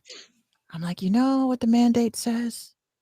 It says I can't. I don't know who's going to expose who to what. So I'd rather just wear it, just in case. I don't know if I can get you sick or you can get me sick. We're not around each other like that. Better protect your neck, B. Protect your neck. Right. So a lot of my peoples have been telling me, yo, I fell out with my mom. I was like, why? Because I told her I'm getting ready, I got to go back to college. I got to get the shot. And she's like, oh, no, son of mine, the Bible. I said, bro, this is what I feared. I said, my biggest fear wasn't the virus. My biggest fear wasn't the vaccine. My biggest fear was the amount of friends and families Mm-hmm. that are breaking up over their differences. Because I say, like I said to Gina has to go to school next year, right? Yeah. Well, actually, yeah, she's going to be 5 next year. So Gina has to go to school next year. That's a decision that we're both going to have to make if we want her to have it or not, right? Now, you already know the families are divided. So now it's a stress on us as parents. I mean, it's not. Do what is best for your child. I say all the That's time, nothing they listen, can do or say to make you change your mind. That is your child. Your child has to go. She has to go to school. She has to go to school. Yes, 100%. But I always say this is why it sucks for us as parents, because you guys think, it's almost like you have a kid. It's not just your kid. Everybody has something to say. Yes, it's everybody else's kids you got to worry about. It's okay. I just carried her. I almost fucking fractured my rib because she wanted to kill me in my internally. Okay, I'm the one that carried her. He put her in there. Let us make the decision. Mhm. I don't give a Exactly. like, I literally just don't care. But this is what I say. Families are breaking up over this shit. Friendships of years of friendships are breaking up over this. And I'm just Over that and over this vaccine, over COVID, and they putting a political spin on it. it's a political spin. They're putting a spiritual spin on it. I just say, look, where was all of this shit when the measles, mumps, and rubella vaccine was out? And we took all that shit. Where was the fiasco then, right? We were getting mad at the Amish people, right? We were getting mad at them. Oh, they're the reason. We were getting mad at the Jewish people that are down in Midtown and shit. They don't believe in vaccines, right? But they're going to school and sending their kids to school unvaccinated. We were getting mad about that. We get it. I get their standpoint. Well, if you are vaccinated, then why are you scared of me? I should be scared of you. I get that. I understand that. But depression is real because you don't know the right decisions to make. You don't know if you say yes or if you go left, you're supposed to go right. If you go right, you were supposed to go backwards. And it's like you're putting in a code in GTA 5. It's just very sad. And a lot of people, like a lot of kids are slipping into depression. I don't know if you saw that there was a video of a kid at a town hall meeting. That broke my heart. It fucking shattered my heart. I'm so tired of crying over this fucking COVID shit. But this kid, he gets up there. He sounded so cute. A cute little, Caucasian child. Goes up there and he has his little book. And he's just like, So he gets up and he says, a bunch of my friends have a couple of questions to the teachers. And he fucking read all of these kids, these teachers. And he had a point. He was like, yo, we're in school. We understand that we have to wear masks, but why do we have to wear masks to play? Like he said, it makes it really impossible to run around and play basketball and do little things that other little kids do. Exactly, Patrice. And that's the sad part, Patrice. He says, I was sitting at the lunch table and my teacher came over to me and yelled at me and told me to put my mask back on, but I can't eat with my mask on. So we're not supposed to sit next to our friends. I have to talk to my friend at a table down, and you could just see the stress. It's so frustrating for kids. And then he fucking really killed this one teacher. He was like, he says, you said to me, because I was sitting at my desk and we're distanced, and my mask was like this, and you yelled at me, and you told me that it needs to be over my nose. But you yelled at me with the mask on your chin. So you guys are abusing your power. You're telling us that we have to wear the mask a certain way, but you're not wearing it right. You're telling us that we have to stay socially distanced, but I go and check the teacher's lounge and you guys are sitting together with no masks on. It's either mask for all or mask for none. And everybody started cheering. Wow. I gotta find it. It's on TikTok. I gotta find the video. And right, Banner, these kids know. He's absolutely right. See, when these kids are in grade school, these are their development years. They are to be with their friends. They're supposed to play with their friends, learn social shit. And I mean, you take that away from them, they might as well just sit at home in their room all day. And I can understand the frustration of these little kids. I can't go play with my friends because we have to wear a mask, and I can't breathe in it because I can't run and have a mask on. And we have to sit so far apart from our friends, and this, that, and that. I'm so glad that I grew up in a generation that I did. Because, honey, the stuff that we did back in the 80s and 90s would make these new kids cringe. Like, they will never know how we would lick popsicles. I never did this, but we will lick popsicles after each other. You would never be caught dead doing this shit right now. And you're right, Patrice. You're absolutely right. My daughter just turned 4. This whole pandemic, you know how hard it is to explain to a child that one day, you know, all these like we got a bunch of pictures. Me and Gino, we were that couple that was never in the house, and if we were in the house, it was for a couple of minutes. You know what I'm saying? We did not stay in the house. We always traveled. We always went out. We always eating out. We, just being out was our thing. It was what we did together as a couple. Now you're introducing an infant, right? An infant that then adopts these practices. Oh, the beach. Oh, we used to go and play Dave and Buster's. We went to all these places. The hell you whisper? Because she stayed listening. I thought you was outside. No, she just came back. Oh, very, very quietly, very scary. So it's like, you're introducing all of these activities. You're always out, always traveling, going to grandma's house, going to auntie's house, going to the pool, going here, going there. And now all of a sudden, no more. Mm-hmm. And she didn't take it well. Because you explaining, like I said to her, the first couple of days, it made sense. I said, the world is sick. I told her the story, the narrative that they told y'all. I just said, somebody's sick, and what happened was it with germs and stuff, and you sneeze on people, you get sick, whatever. So she says, okay, so they can just take medicine. I said, honey, it doesn't work like that this time. You don't take medicine for this. We just have to stay in the house. And she says, forever? I was like, I gotta go take a piss.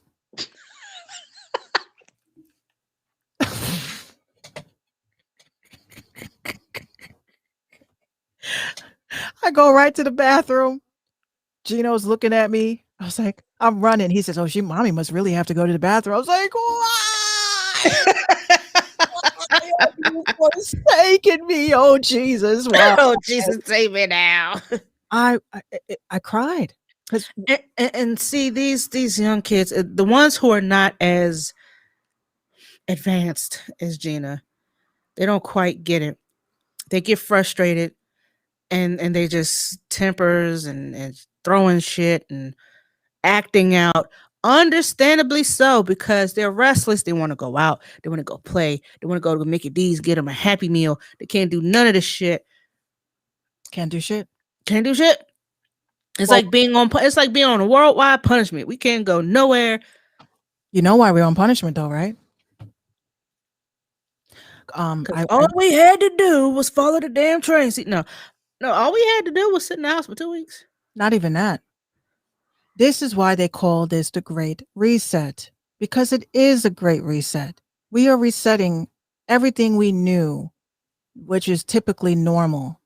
The reset of having to wake up at 9 o'clock in the morning, 6 o'clock in the morning to take a 2-hour commute in New York City to get to your piece of shit job and your piece of shit cubicle with your, little, I know this is suspiciously specific. I always had on my cubicle, like my dream shit, just so that when my boss would come by and be like, hey, Minx. I'm like, yes, Mark. gonna have that file on my desk by 5 o'clock? I'm like, absolutely. And you know, they always do that little bounce that they do, and they looking around. Good, beautiful family. I'm like, thank you. I know he saw my dream board because because you're sitting there not paying attention to him, and he's doing this the whole entire time. And my dream board consisted of like my own office building, my own office space, my studio, all this stuff. And people used to walk by and ask me, why do you keep adding shit to it? And I said, this is not forever for me. Maybe for you, but this is not forever for me. This is a temporary gig. I've never worked in a cubicle before. Oh my God. It is the most anxiety ridden shit. Okay. Cause you're like this, you're working and you kind of hear something corner of your ear and you're just like, oh my God, Sheila, how are you? Did you need me to fax that paper for you? And they're always standing over you. Like the closest thing to a cubicle was my one day in ISS. That was it. Cubicles are that was 8 hours of shit. They say cubicles are the prisons of your dreams. That's where you go. That's why you kept a dream board in your cubicle. And we had like a little like prison window, like right above. And there was always a bird that came and sat at the window, and I named him Pidgey. So I'm like, hi, Pidgey. Hi, Pidgey. And, you know, I used to say to Pidgey, one day I'm going to have my own office, Pidgey, and you can come and visit me, and I'll take good care of you and your little birdie friends. And my boss said, who are you talking to? Pidgey. My work bird. My only work friend, because everyone here doesn't like me. But I overcame that. And I literally feel that this whole shit happened because spirit, the entity, God, the creator, whoever you pray to, is letting you know that you are worth more than what you think. You are not worth sitting and taking orders. You know how many businesses have started? And you're asking people to come back to work, bruh? This ain't what? In your city, state, municipality, province, county, subsection, whatever. Is your government trying to make y'all go back to work in 30 days or else you lose your benefits? Yes. Oh, so it's like a countrywide deal. Yeah, because you know what? It makes sense. It's a threat. This is the threat. The government wanted us to depend on them, right? They wanted us to depend on them. So they were our daddy. Daddy, may I please have $300 a week because that's going to be my allowance? And Uncle Sam said, absolutely. But like I say, my predictions are never false. I've always been right. They are not giving out another stimulus until, like, they're not going to give out. This is going to be the stipulations. Only vaccinated people can get it. I'm not mad at that, but it's not going to influence me to go and do it. And other people, they will. And unfortunately, it is not illegal. Well, it's not against, Patrice says, as of today, all employees had to return to the work site. But you know what? Here's the thing. I'm happy with that, right? But how do you tell people that started their own business, they're making $50,000 a month to come back to their $10 an hour job? Can't do it. My new business is my job, where I'm boss, employee, and janitor. And the only thing that bothers me is that the employers that are going on TikTok saying nobody wants to come back to work. Oh, well, people are business owners now, sir. They're just like you. And also, you're not offering anything worth coming to. No benefits. Nothing. I mean, I will say this. I was briefly on unemployment because I had gotten laid off from my past job. I was receiving a severance, so I didn't need to work then. I was told that I couldn't collect my state severance and collect unemployment. I never looked further into that, but what I was getting was enough for what I needed. I was out of work for 7 months. That's how long my severance was. So I basically was like, listen, at first I wasn't going to go back to work either. I was like, yo, fuck this COVID shit. I'm not going back. This was before they even said anything about vaccine. Listen, I ain't going. I ain't trying to get sick. I'm not trying to bring this shit home. I don't want to see my mom get sick. Do. But at the same time, it's like I'm tired of sitting at home. I'm going crazy. Like I'm having fun with my DJing. I'm having fun with my podcast. But the fuck am I doing during the day? I'm sleeping. I done gained weight. I need something to do. I'm not used to sitting at home. So I collected unemployment for like 2 weeks. And I found a job right after that. I took a hell of a pay hit, but I have to start somewhere. While people coming from the public are coming into the office with no mask. I'm gonna need for y'all to mask that up because I work in a nursing facility, so we have to still wear our mask even though all of the residents are vaccinated. The majority of the workers are vaccinated. There are a few that are not. We are still doing COVID testing. We're still taking our temperatures. We're still doing the whole protocol. So whether I'm vaccinated or not, I'm still wearing a mask. I don't think that forcing, like this is the way I look at it, and I say this all the time about this government. I'm about to say this country, this government, y'all, and when I say y'all, I mean collectively, Donald Trump. Y'all knew that there was an issue. You knew that there was a problem. You did absolutely nothing to prevent it from coming here. Doesn't that sound like what Bush back in, what was it, June, July, August of 2001, they knew that there could have been a possible attack? Of course. And they did nothing. They did. This is the problem, right? And I'm like, y'all really gonna trust these mofos? As in, okay, today is June the 1st. They are supposed to be having a crazy disclosure of what we already know. This is what makes me laugh. You guys are telling us about UFOs. We been knew this shit. They had a whole fucking series about it. I think they called it the X-Files. They're not gonna sit there and let us watch no X-File. Like, this is what y'all don't get. People really seem like, why do you think, not to get to left hand, like, to come off, but why do you think there is no Dr. Sebi documentary? Why do you think there's no Dr. Sebi documentary, right? Why am I mentioning Dr. Sebi? There's a reason. Why do you think there's no Dr. Sebi documentary? Because they're not going to let nobody put that shit out, right? So the government and all these people, these entities, they control what we consume, whether it's what we eat, what we see, what we think, right? But the government always gets in the middle of that. Oh, Dr. Sebi, oh, Nipsey, gone. Nick Cannon, gone. Right? What did they do to Nick Cannon? Right? See what Took away his show, but he gave it back. They gave it back after he apologized. He will not be coming out with a documentary. I'm letting y'all know this right now. No, he's on some other shit. I haven't seen him promote that since. Yeah, they scared the bejesus out of him. Okay. The reason why I'm mentioning Dr. Sebi, not based on what the conversation is of what he is about. What I'm saying is that they control the shit. So why did they let us watch X-Files? Why did they let us watch Roswell? Why did they let us watch all of these Area 51 types of movies? Because they wanted us to see that. They were like, and it's still showing documentaries with that Greek guy with the fucked up hair on the History Channel. I love him. I love him. I love him. I'm not saying it was aliens, but it was aliens. They have a whole series. So it's like they tell you everything. They have told, like, y'all keep saying the government lying to us. The government is not lying to us. They're not.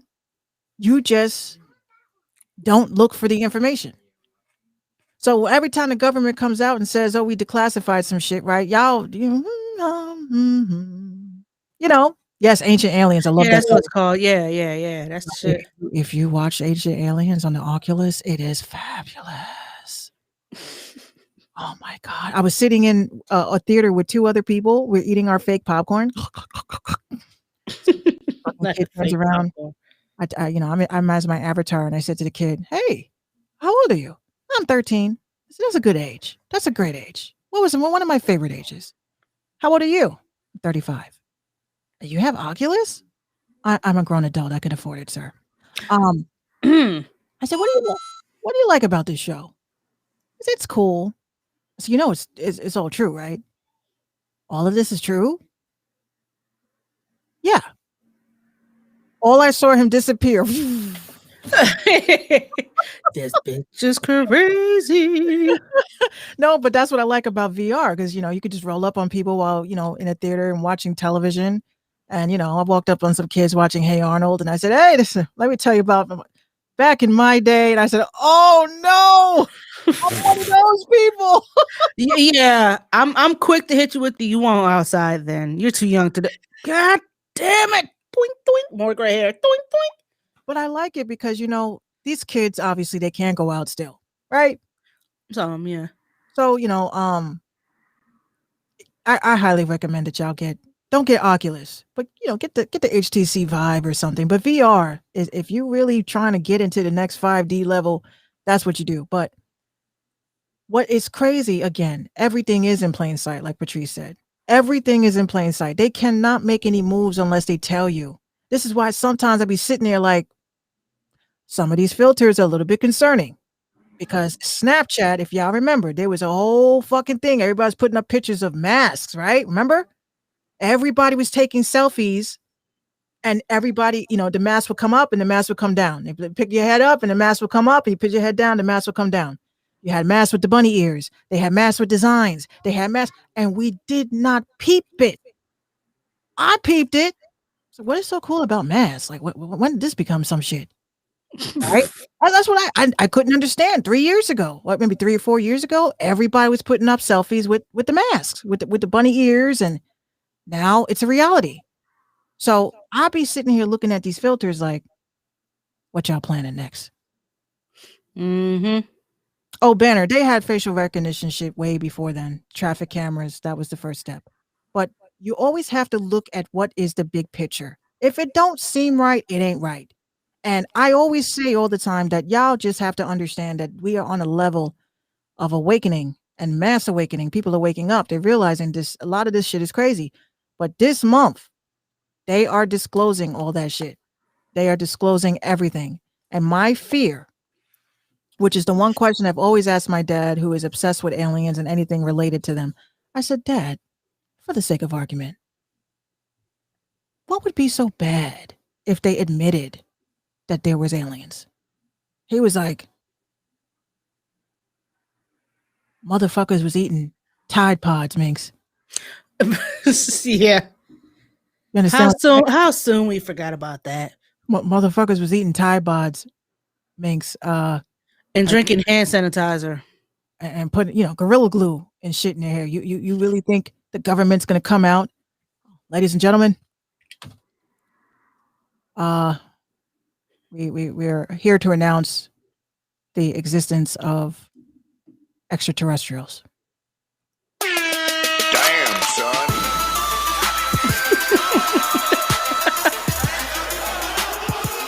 I tell you, as soon as they walked in the house, like walk into the House of Representatives and all that shit, they're gonna open the door. You're gonna see nothing but smoke and fire, cars upside down, people running around looking for oh my gosh, it's pandemonium.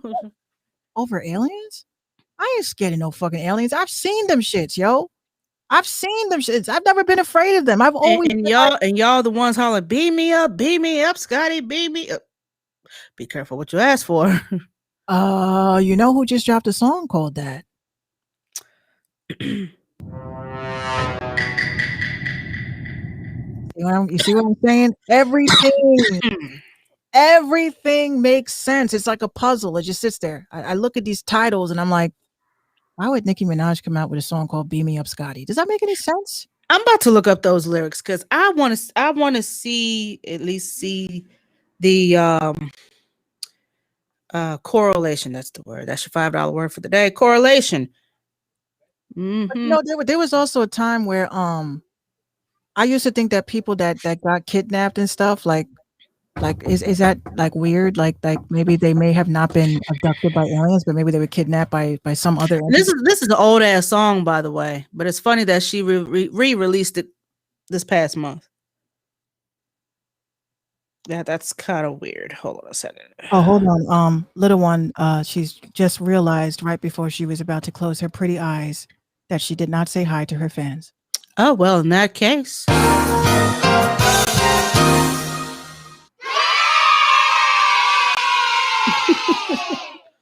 Hey, bestie.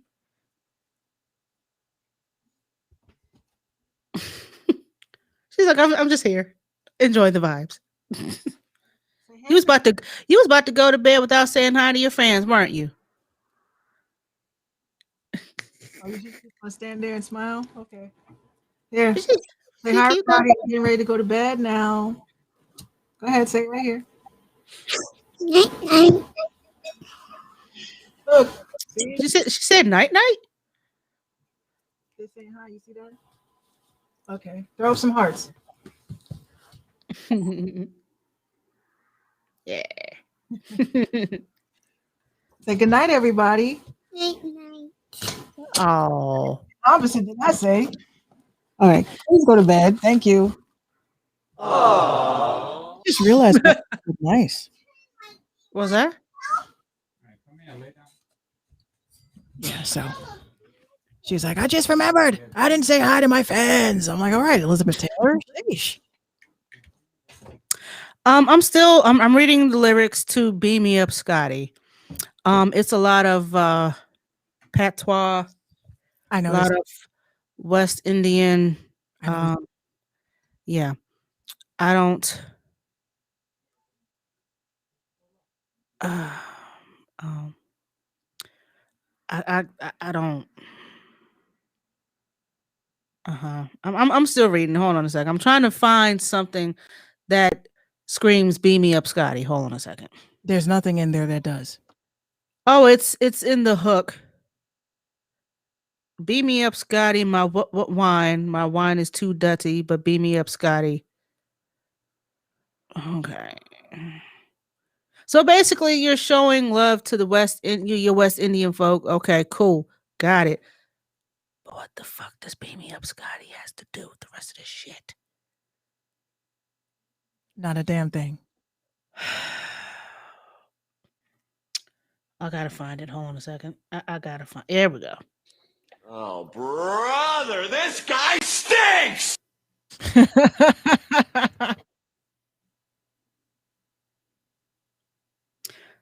You could have left this in 2009. I'm sorry. I don't know what's going on with Nikki. She's not the same. 1, 2, buckle my shoe. No one on the corner has swagger like I do. Keep a 2, 2, get wetter than boo-hoo. Keep a couple stacks inside of my Lulu. Excuse me, I'm sorry. I got the 45 special, don't worry. Because I'm cooler than a blood clot flurry. Yeah, she said that. She's dead ass. Me like me chicken and me goat well curry. Oh, okay. I like that. That was a good line. Yeah, I can't read patois, none of that, so I'm not about to attempt any of this. But yeah, she could have left this in 2009. I really wanted to like it. Because you know me. You want to show pride for your country, for your, fellow West Indians. Okay, I got you. It's one of those, wind up songs and this, that, and blah. But I'm still, it's a re-release. I pointed that out. Yeah, it's a re-release. She could have left that in 2009. That's why I said what I said. Oh, it's a re-release? It's a re-release. This song was back in 2009. She re-released it as a reestablishing her name real quick type deal. Because it's been talk that she's gone quiet, that she's fell off. No, she's a mother. She has a baby to take care of. Like, come on now. She has to be a mama. We're not gonna do that. I feel bad for her though. I really do. Nikki, get it together because you look really crazy on live. Very much so. Real quick, and then we're gonna get to Gorilla Glue Girl. Naomi Osaka, who is like undoubtedly one of the top female athletes since Serena and Venus. She has decided to step away from the French Open because of the pressure of having to keep doing press conferences after each match. She said, it kind of messes with her mental health, and they fine her and fine her and fine her. She's like, listen, take the money that you're going to fine me with and give it to such and such a charity because I'm refusing to do pressers after every match, which in your contract you are required to give some press time. And this is in most basic sport contracts that you are required to give press time. Even when you win, even when you lose, even. So she's like, no, I'm refusing. And since you guys won't respect my mental health, I'm the fuck out of here. So that's what she did. Billie Jean King, legendary Billie Jean King, tried to align herself as an ally, but she wasn't really seeing. She saw that, she made a courageous decision to step away, but then she just turned around and gaslit, like, but we are required to give pressers, and that's part of our job. And I never had to deal with, okay, well, your battle is not her battle. Right. You were in the middle of the battle of the sexes. Like, Right. you were whipping men left and right, and you were happy to give those pressers because you were beating those men. But to constantly have a camera shoved in your face every single time, whether you win or you lose, especially when you lose, that's the last thing I want to do, is get on a camera and say, well, I didn't play my best game, but I just have to go back to the drawing board. No, you want to go home and punch the air, throw some shit, light some shit on fire, smoke a blunt, light some more shit on fire, because you're upset. You don't want to keep answering questions. That's like LeBron. He picked up his little satchel, put his sunglasses on, and he strutted the fuck out of there. Right. Did they find him, by the way?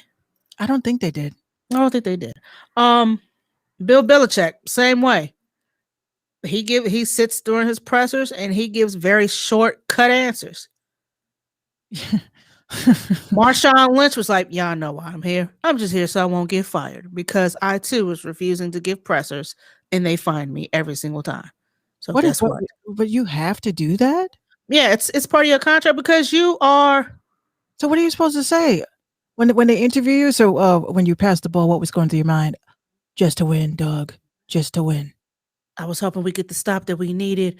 Luckily, I had some teammates that were open, and I was able to. Like, that shit comes on. You have to pop that on the fly. This is no script, and it's in the contract that there is a. Hey, listen. After every certain game or whatever, especially playoffs. I thought they just like walked up to any player and say, hey, you have 10 minutes to sit down for a press conference. I didn't know it was mandatory. What they do is they get in touch with like their agents and say, hey, after this game, we would like to speak to your client for a couple of minutes for some press. Would that be fine? Okay, yeah, I'll run it by my client. And the client says yes or no. If they say no, probably get fined. If they say yes, then they sit at the table with their sponsors they have to wear this little sponsorships, and then they sit and answer questions. I think my favorite press conference was that light-skinned dude. I don't know if you remember. He had an attitude the whole time. He did not want to be there. And he was like, he said something about, I think it was Wisconsin or something. He goes, they asked him, what do you think about your stay here and whatever? He's just like, I've never heard of this place. Like, I've never heard anybody say, I really want to visit Wisconsin, or like some shit like that. No, that whole interview was so like, I gotta find out who that was. That whole interview was hilarious because they were like, you're disrespecting the city that you're visiting. He's like, how am I disrespecting? I mean, I've never been here. Right. I've never heard anybody say, I want to go, this weekend and go fly out to Wisconsin. and see, that's another thing. You don't want to say anything that's going to upset folks. But you don't know what to say. Once again, this is all on the fly. I think that was the most like realist, funniest interview. Like, it was unrehearsed. Like, I mean, to be honest with you, where he was, I was like, I actually thought about this. I don't think I've met anyone that's ever said they wanted to visit that particular city. But it's like the way he said it, he just was like, you're going to get mad at me about some shit that is common knowledge. Like, nobody asked to visit here. Like, it's nice, but I'm here. I don't plan on going sightseeing and shit, if that's what you're asking me. Those are the ones I like. Oh, Cleveland. Yes. It was Cleveland. He Oh, says, Joaquin Noah. Yeah. it's the way he said it. He's like, Cleveland? Who the fuck ever asked I'm going to go visit Cleveland? Hey, listen, I've never been to Cleveland, but I will go. You got to watch that. Just to say I went. Hold on. I'm gonna pull it up. Hold You on. gotta watch his whole reaction was so genuine. It was so real. Hold on a second. Yo, that's one video. Like they ask on TikTok, what is one video that that never goes like unplayed in your head? Like it plays all the time. Like I'm like, that would be that one. Oh, come on. He said Cleveland. Oh, here we go. I got it. Just listen, look at his facial expressions. That's how you know. I can see it from here. Hold on, we got some ads. Hang on a second. Let's finish. All right. I don't know about this place, man. I just stayed in my hotel room, man. Every time I look out my window, it's pretty depressing out here, man. It's bad. So you're not going out? No going out in Cleveland, man. It's all factories. Do you regret anything that you said about Cleveland? Not at all. The double down. You like it? You think Cleveland's cool? I mean, I never heard anybody say I'm going to Cleveland on vacation. I mean, what's so good about Cleveland? And he is straight Have you ever face, been booed dead much in your ass. life? Yeah, When did you booed more than this? I was booed a lot. My whole life I've been booed. College, I was getting booed a lot. Boston, they don't like me over there. And they don't like me over here either. It's okay. I have my friends. I don't care. Chris, will the Clippers be back here Sunday? This is playing Game 7? next one is Chris Paul. But yo, before I play that clip, he was straight face, dead ass the whole. It sucks here. It's so depressing. I don't like it. He said, I have my real friends. I don't care. Right. Yo, I like his energy, yo. Have you ever heard anybody say I'm going to Cleveland on vacation? Like nobody ever says that. His whole expression is just like, he just don't care. So, I've been booed my whole life. I mean, I don't. They don't like me in Boston. They don't like me. I've been booed my whole career. That's booed okay. I have my own friends. I don't care. That is a video that lives rent free in my head for the rest of my life. I kid you not. I'm glad you brought this up to me. Hold on. There's another one. Chris Paul. There and then Ohio is the mall capital of the US, but Cleveland specifically, apparently there was nothing for him to see. It's full of factories. It's bad. It's depressing. Chris Paul, they're asking him dumb questions. What? Your feeling about, your level of confidence that you'll be back here again? What you think? I'm on the team. What you want me to say? Nah, it's over. I mean, that's what you want to hear? Yes. Come on, man. You've been doing this long enough. Seriously, right? You can expand upon that. No, I don't know. Everybody in here laughing for a reason. Bobby on Dwayne the Wade. left side. Bobby Ramos, bottom line. This is for both of you. You have a great Oh, and defense. LeBron. They're averaging 104 points a game. You have a lot of offense. You haven't broke 100 yet. Is the problem your lackluster defense, or is it the problems you're having offensively? Yikes. Lackluster offense. LeBron's like, this nigga cannot be serious. LeBron's like, go ahead and answer the question, bro. I'm not answering. Dwayne? The problem is we're down 2-1. That's the problem. We got to figure out how to tie it up. Tristan called LeBron a great Kyrie Irving? Chicago game. What? Yes, he did. Great father. Oh, great father. Oh, I thought he's. Oh, my bad. I interpreted that. That's completely wrong. I thought you said he was a great father to him. I was like, what? Called him a great father. So, what type of parental role has he played for you and your teammates, LeBron? Oh, okay. So you Parental role. Honestly, I'm he's. I don't know how to really answer that question. He's been a great leader for us. I have one father. That's my dad, Drederick Irving. But for us, in terms of learning the nuances of the game and also how to win on the court and also how to carry ourselves off the court, I feel like he's been a great influence in that role. Okay. Draymond Green. Here's an interesting question. So last year you visit us. Game 3, there's no flood. You win. Game 4, there was flood. You lose. And this year you visit us. Game 3, there's a flood. You win. Game 4, there's no flood. Game 3, there's flood. You lose. Game 4, there's no flood. You win. Brother, so you asked me about the flood in practice the other day. And I said I pray for the city of Houston because you don't want to see anyone go through that. I feel like you keep trying to get at like us hitting threes or something, and you're trying to get a controversial statement out of me, but you're not, because I feel sorry for the people of Houston. People are losing their homes, losing their cars, losing their lives, losing loved ones, and you're trying to get a controversial statement out of me about the threes we're hitting. I know what you're getting at, but you're not getting that out of me. It sucks. If I was from Houston, I'd do anything I can to help the city out. And I'm sure some of those guys are going to do what they can to help the city out. And you saw a donation the other night. It sucks. Stop trying to do that. That's not cool, man. You keep asking me the same question about this flood. These people are losing their lives, bro. Losing their homes. Don't ask me that no more, because it ain't cool. And you're not getting the statement you want out of me. That's not cool, man. Stop doing that. Toward the end of the game, you shot a 3, kind of putting the dagger into him, and you looked toward the crowd toward Rihanna.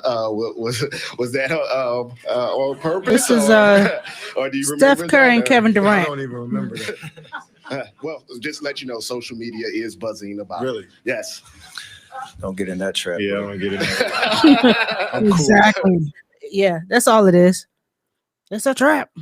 See, that's okay. So now I understand why they don't like doing interviews, because they ask the most dumbest fucking questions. And the one with the speech, clearly he was from another ethnicity. That shit pissed me off having to keep hearing that. I would have screamed on him too. Like, fuck a flood though, for real. Like, no, I totally get it. Like, fuck a flood, we win. Fuck a flood, we lose. Flood, win, lose. That doesn't matter. They really be treating athletes like shit. Oh, you noticed that too, huh? I mean, I used to be heavy into sports like that, but have you guys ever seen Onward? No, I have not. Not familiar. Yeah, I mean, you got these. You want these people to be role models, but you ask them dumb questions too, like Draymond Green said. You try to get these controversial statements. Draymond Green thinks this. They set him up. Yeah, they try to set him up. That's why Marshawn Lynch said what he said. I'm just here so I don't get fired. Trying to make a banner, trying to make a headline. Clickbait.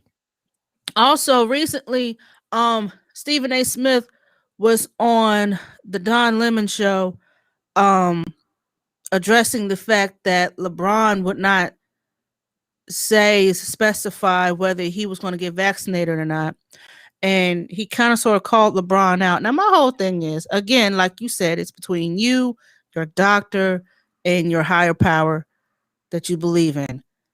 LeBron not disclosing whether he's going to get the vaccine or not does not make him a bad person.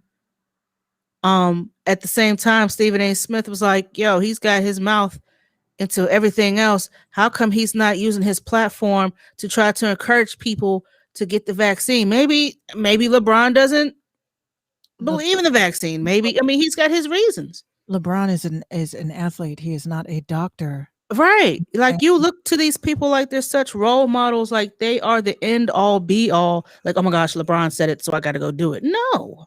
I have never been influenced by any fucking celebrity in my whole life. Ever. Like, okay, let's say Angelina Jolie, right?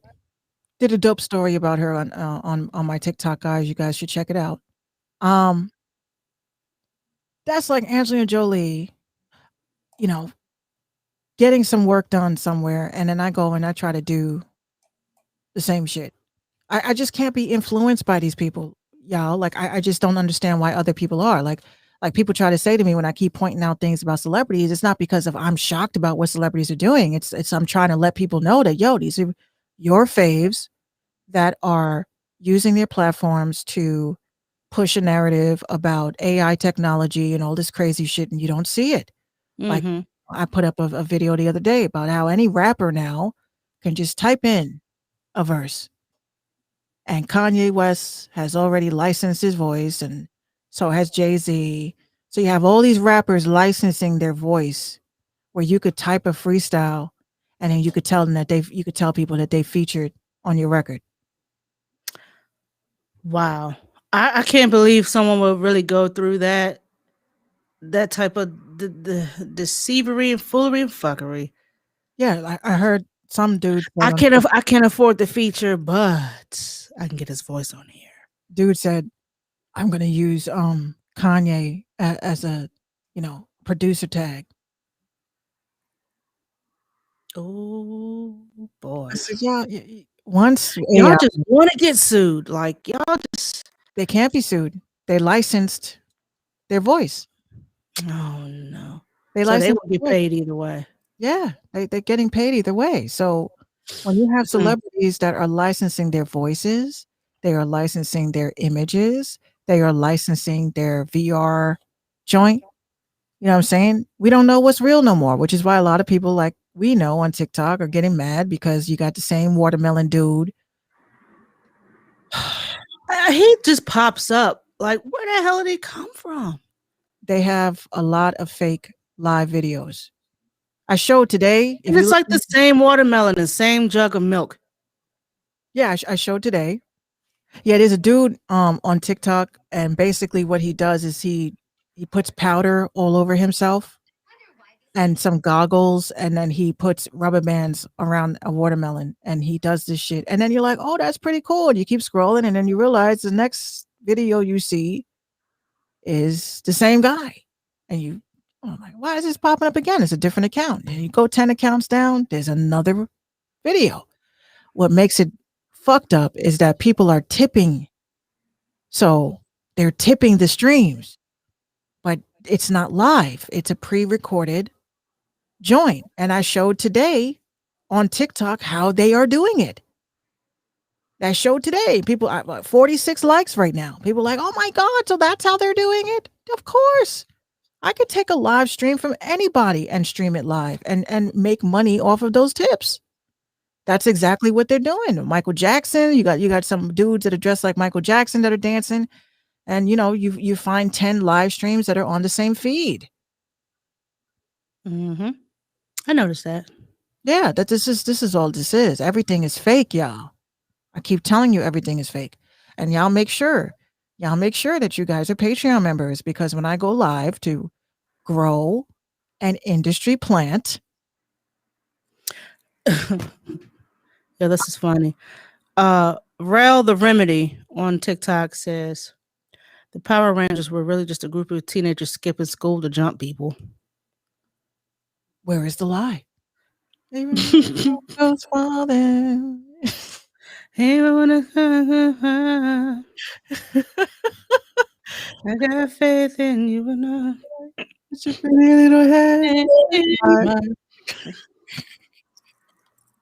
I can't listen to that song no more.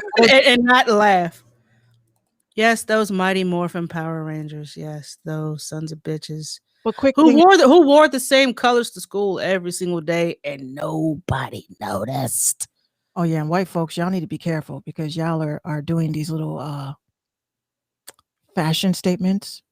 And this one chick on TikTok had me dying laughing. She stitched it right. So the lady, they're speeding it up real fast like it's a DIY, and they take I want you to listen to this. They take a red bandana and fold it, and then they tie it around their ankles. So this lady was like, this is just natural selection at this point. Right. Gotta thin it out. You gotta thin them out. Like nobody told you guys that you don't fucking do that. Come to the Bronx with that. Come to the Bronx with that. Go to the West with that. Look, we're obsessed. We're obsessed with the TikTokers. A lot of good content. A lot of good Yeah, content. it's a lot of fun content. A lot of great content, especially discussions, discussions about government, spirituality, conspiracy stuff. I actually follow a lot of good content creators for that, because you put that shit on Instagram, your account is not getting too far. But I did want to say one thing before we run. After careful consideration, we have decided to launch a new website.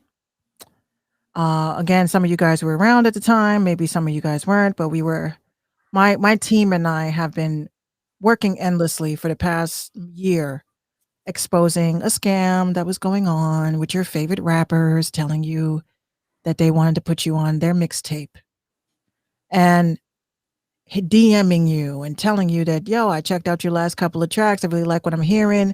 Let's talk about this mixtape. So we were, talking about it, raising awareness about it. And one by one, our pages got clipped, taken down, maliciously reported for bullying, harassment. In my case, impersonation. Myself. I'm impersonating myself. So we actually went underground for a while. We came out with the New Industry Movement Telegram, and we all realized that it was a lot to keep up. It's a lot to keep up with social media, our own shit, and then of course raising awareness about a scam. So New Industry Movement is going to be around. I'm just not going to be using that as the main catalyst of getting information out for the music business. Actually, for the scam shit. For the music business, yes, but for the scam shit, no. So we have now officially dropped a website called rapponzischeme.com, and it is all of the information that is backed up to prove that there was a scam, because they're saying it never happened. It was a Mandela effect after DMX died, which I thought was very funny. Y'all waited till after DMX died to act like this shit never happened. I was talking to Rap Ponzi yesterday, and I said, the crazy part about this whole thing is he was exposed and he's no longer here to, Right. We don't know what happened to X. Actually, I have an idea. Nothing Illuminati-ish, just I have an idea. But so I implore you guys, if you guys want to get up to date with what was going on or what has happened or what could possibly happen even further, because we know the world is opening back up. We know the next level of scams is going to be, oh, I want you to open for me. That's going to be the next thing. Who wants to headline my concert? Right. Who wants to open for me? Who wants to do this and that? And then you pay the money and then they disappear. So there's a lot of that going on. There's a lot of scams going on. You cannot buy streams. Okay, so if you're an artist on here and you're getting solicited in your DMs and shit, nobody should be soliciting you for anything. Okay, don't fuck up your whole distribution because you're trying to get 10,000 streams so you can show somebody, because next month you can't buy another 10,000 streams, and the month after that you can't buy 10,000 streams. Do it the right way. Do it the right way. Don't invest into these people. They are hacking devices. They are sending links. It's just not safe to do that. Okay. So rapponzischeme.com. It's going to be on Minx Radio. You guys can visit that so you can get access to the link and just share it. Share it with every rapper because we're not going to let this shit go away. And I already did my due diligence as far as assisting and helping put this together. Hey, la nueva distribution. But I'm just going to say this, and I mean this in the very nicest way possible, because I know a lot of y'all are going to come looking. I don't have no beef with nobody. I'm gonna write it in the comments. I don't have no beef with nobody. Everybody that participated and tried to help raise awareness, we thank you. But you did not help put together this website. You actually ghosted us. You ghosted us. So if you're going to go on Instagram and you're going to say that you were the leader of this revolution, You are sadly mistaken because everybody's page got taken down but yours. Hold on. Everybody's page got taken down but yours. You just so happened to be on Hot 97 recently. Congratulations, thank you. But you did not mention not one time on Hot 97 about this scam. So, I would appreciate, like, again, like I said, we appreciate all the help. We appreciate everything you have done, but don't fucking come out your face talking about you were the only person, because you weren't. You were not the only person. It was a group of people. And because you have the blue check and because you are low-key famous, I'm going to just tell you that Minx Couture said that I'm going to politely ask you to not even mention this website because you didn't do anything to help with it. That's all I'm gonna say.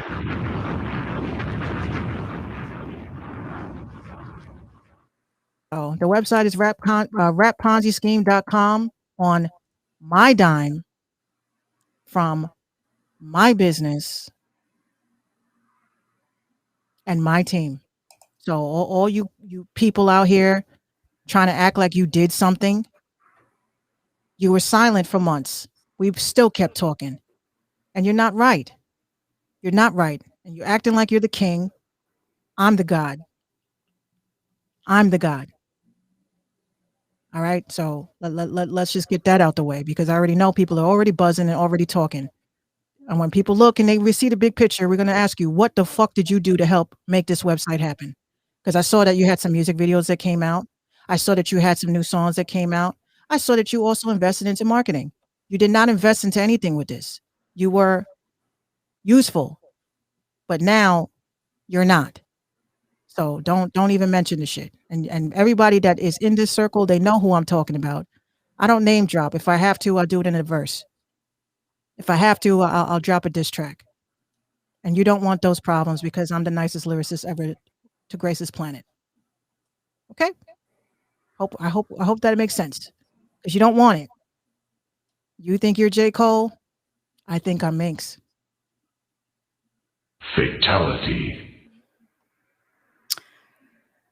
And on that note, I'm going to go ahead and throw y'all my favorite. My leg! For no apparent reason, because this is the Real Talking Indie Music Show and random ass sound effects. I just got like 5 DMs. No, Minx, no! It had to be said. I'm sorry. I don't stay quiet, y'all. Yeah, you were useful. Yeah, he was useful. He's useless now. He didn't help us with shit. The fuck are you making posts for? Like it's just not right. Like it's like you sit here, you bust your ass. We sat here for months working on this while we watched you work on you. And if you cared anything about these artists like you claim you do, bro, you would have done more. You sat at Hot 97 and said nothing. And Hot 97 and freestyled and they nodded along with it. Hot 97 has done nothing but scammed artists, and you went onto a scammer radio station to promote your shit. You are a clout chaser. And I'm gonna just leave it at that. And I hope that y'all clip this. Because if he ever comes to me, because he has my number, he has my address, because I bought merch from him, because I believed in him that much. But you ain't gonna come around this way. We got my shit this. Okay. We got my shit this. And it's not a physical item. It's my tongue, baby. Pause. Pause. Not even that. Yeah, that sentence didn't just come out right. That's all. That's just me. But we got what you said. What do they say? What is it that they say about the tongue is like the knife? The tongue is like the knife. I don't have a knife. I have a machete. And every dude that's ever came at me lyrically has quit the business. Every dude. I'm not the one. And I already hear it from the grapevine, but you already know. I'm very pissed off, to be honest with you. When I got that DM and somebody sent me that shit and I read this shit, I was like, word, you did all this shit yourself? Did Talib Kweli call you a bitch? Right. Did Talib Kweli have your page removed? You keep talking about Royce the 5'9". Nobody gives a fuck about him. Your pages were not taken down because you got a blue check, so you're safe. Congratulations. You kind of make me think that you're running with the enemy. But we'll see about that. We'll see what happens. And just for your sake, and everybody that backed out of this whole shit, we didn't take your name off of the list, because if you think that you're going to back out and act like you were not part of this, pay me to take your image down off of my website. And yes, Talib did call me a bitch. Actually, called me a stupid bitch. Called me a stupid bitch, a failed artist with a radio station that nobody listens to. This nigga that has 3 record deals. This is what he says to me. So if y'all have TikTok, sorry, Mike. I know you're tired of hearing that. You could see the video, or you could follow my Instagram. I posted up the whole video of the exchange that Talib Kweli had with me. And to this day, this man is still festering and pissed because I fucking ate him alive.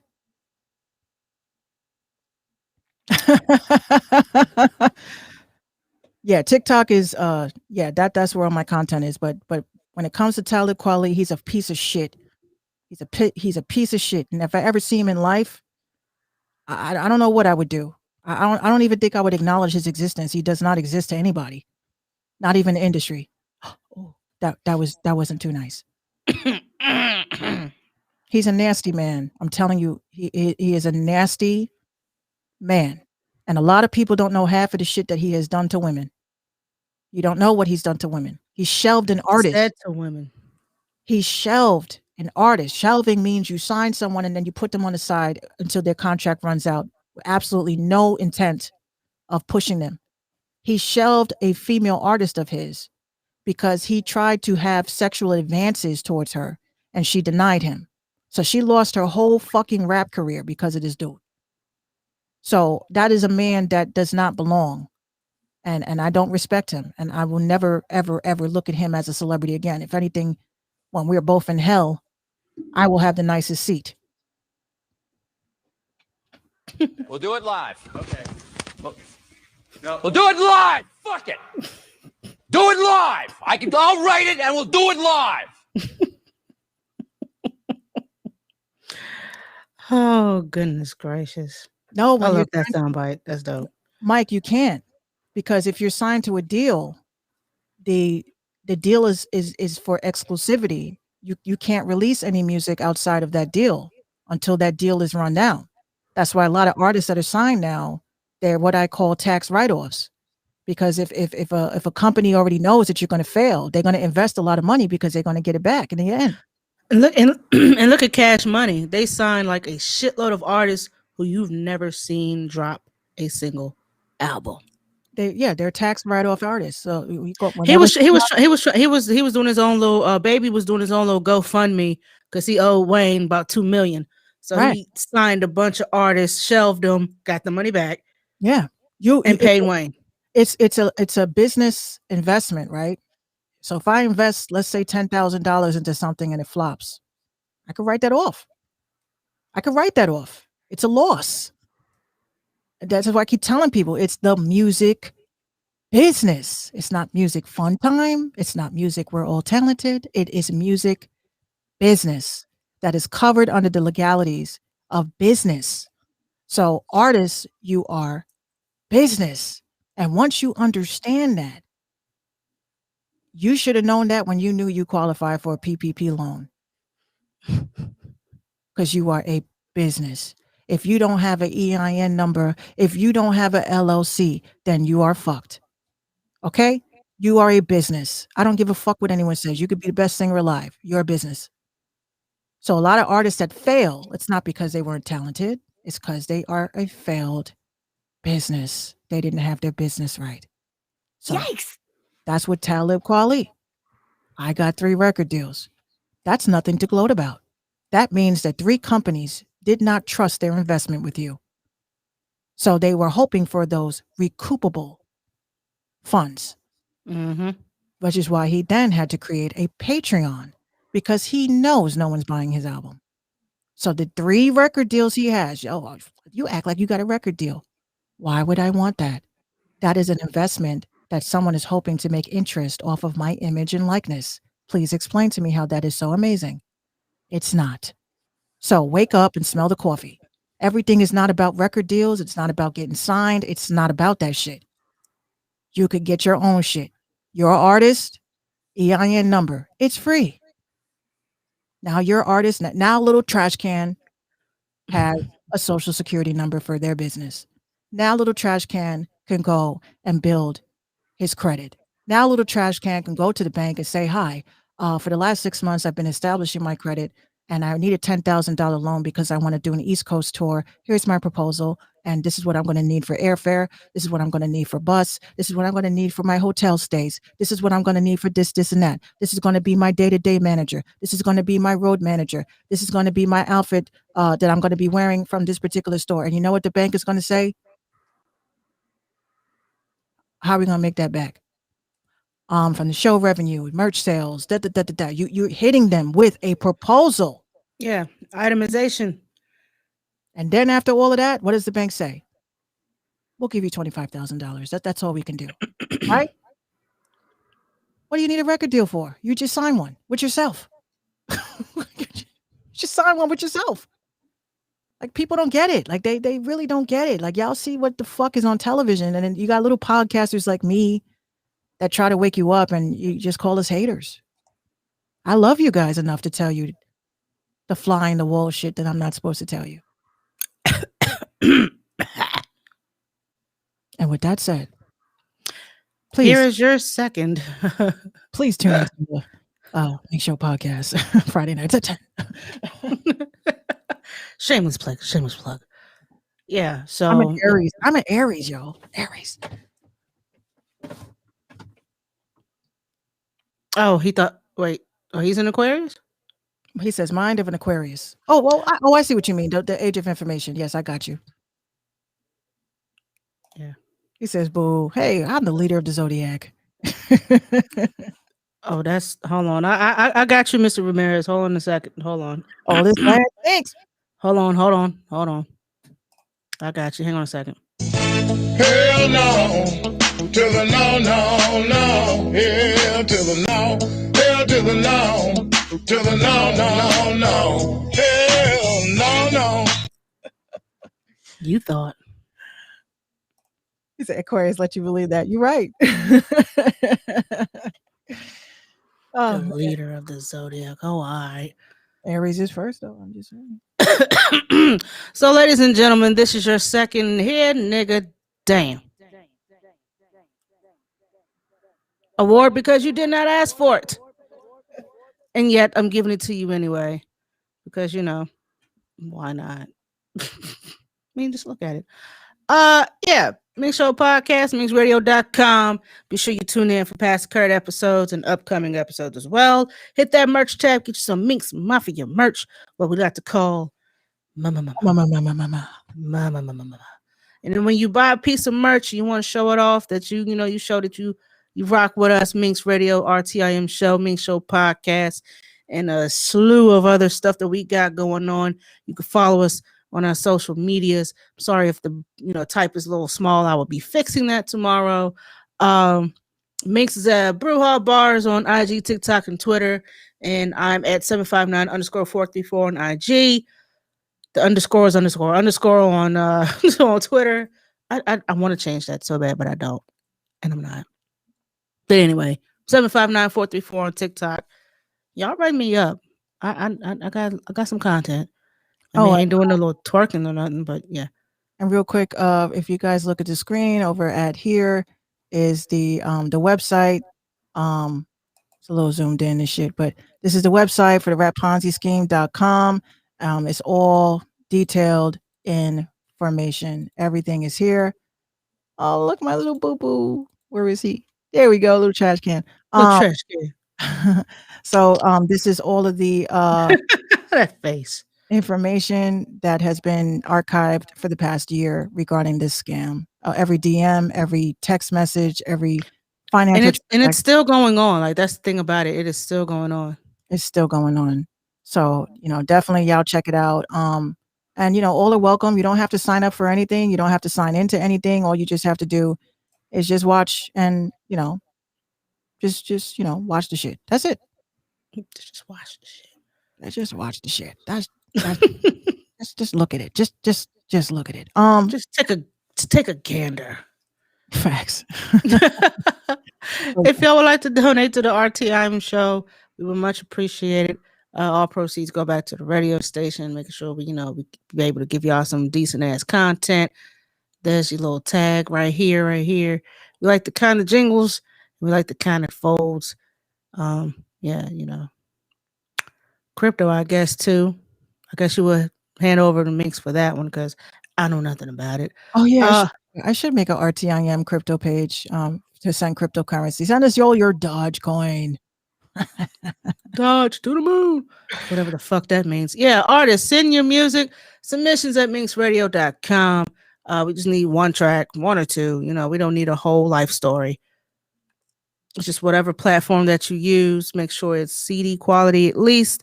Make sure it's mixed. Just make sure it's good. Yes, don't, please. Don't say my little brother recorded this. What do you think? I mean, we're not a review show. We don't do that here on the RTIM show. Maybe another show, but we don't do that here. We just want to showcase the artists. And please, if you are going to allow us to play your music in advance, could you please let your publisher know and let everybody know that your music is going to be played live? Because a lot of the times our videos on our respected and respectable social medias get muted during your song. And it's like, we never heard it. So we want you to get your proper credit. Make sure you get your due. Make sure you get new ears, in your direction. And maybe, you earn some fans, earn some coin. I mean, Facts. we're all about the artists getting their coins. Let's see. Tomorrow is the series finale of Badly Painted Murals. So I hope you guys tune into that close to the end of the show tomorrow evening. And that's that on that. So y'all please be sure to call and check in on your loved ones. Call them. I guess you can go visit now. Just be careful with it. Wear your mask if you feel safe, or if you feel like you want to raw dog the air and you feel good, do that. But be safe. I can't look here. What? They've been crying. I just can't wait to raw dog the air. No, honey, I'm still wearing my mask. Thank you. Check on your grandmas, your friends. Like we just discussed earlier, mental health is a thing. Depression is a thing. Oh shit. Ooh, oh shit. What was that? Oh, that was, I don't know. Every time I plug in my phone penis, it just starts. Oh, you have one too. I had to get two because one is just broken. She broke her phone. I don't know what we're playing. But there is an artist I'm going to play tonight. Just off of the cusp. This was I put out a message. I said, "Yo, anybody that got new music out, please let me hear it. I'm trying to build my playlist." And this artist, sent me his music. Actually, he sent me his music, and I was like, "How the fuck am I been following you all this time on Facebook, and I've never heard any of your songs, and it's amazing. Can I manage you?" Can I manage? Great day. You just shot your shot out the gate. He has good music. I really have. I have a good ear. So some people say you have too. I'm done with you. All right. So on that note, we will see you guys tomorrow night at 7:15 p.m. for more random talk, more indie music, more foolery, fuckery, and shenanigans. Minx, go ahead and close us out, buddy. Do it live. Do it live. This is Bezel with Look Nice. I think he has something, and I'm going to be managing him.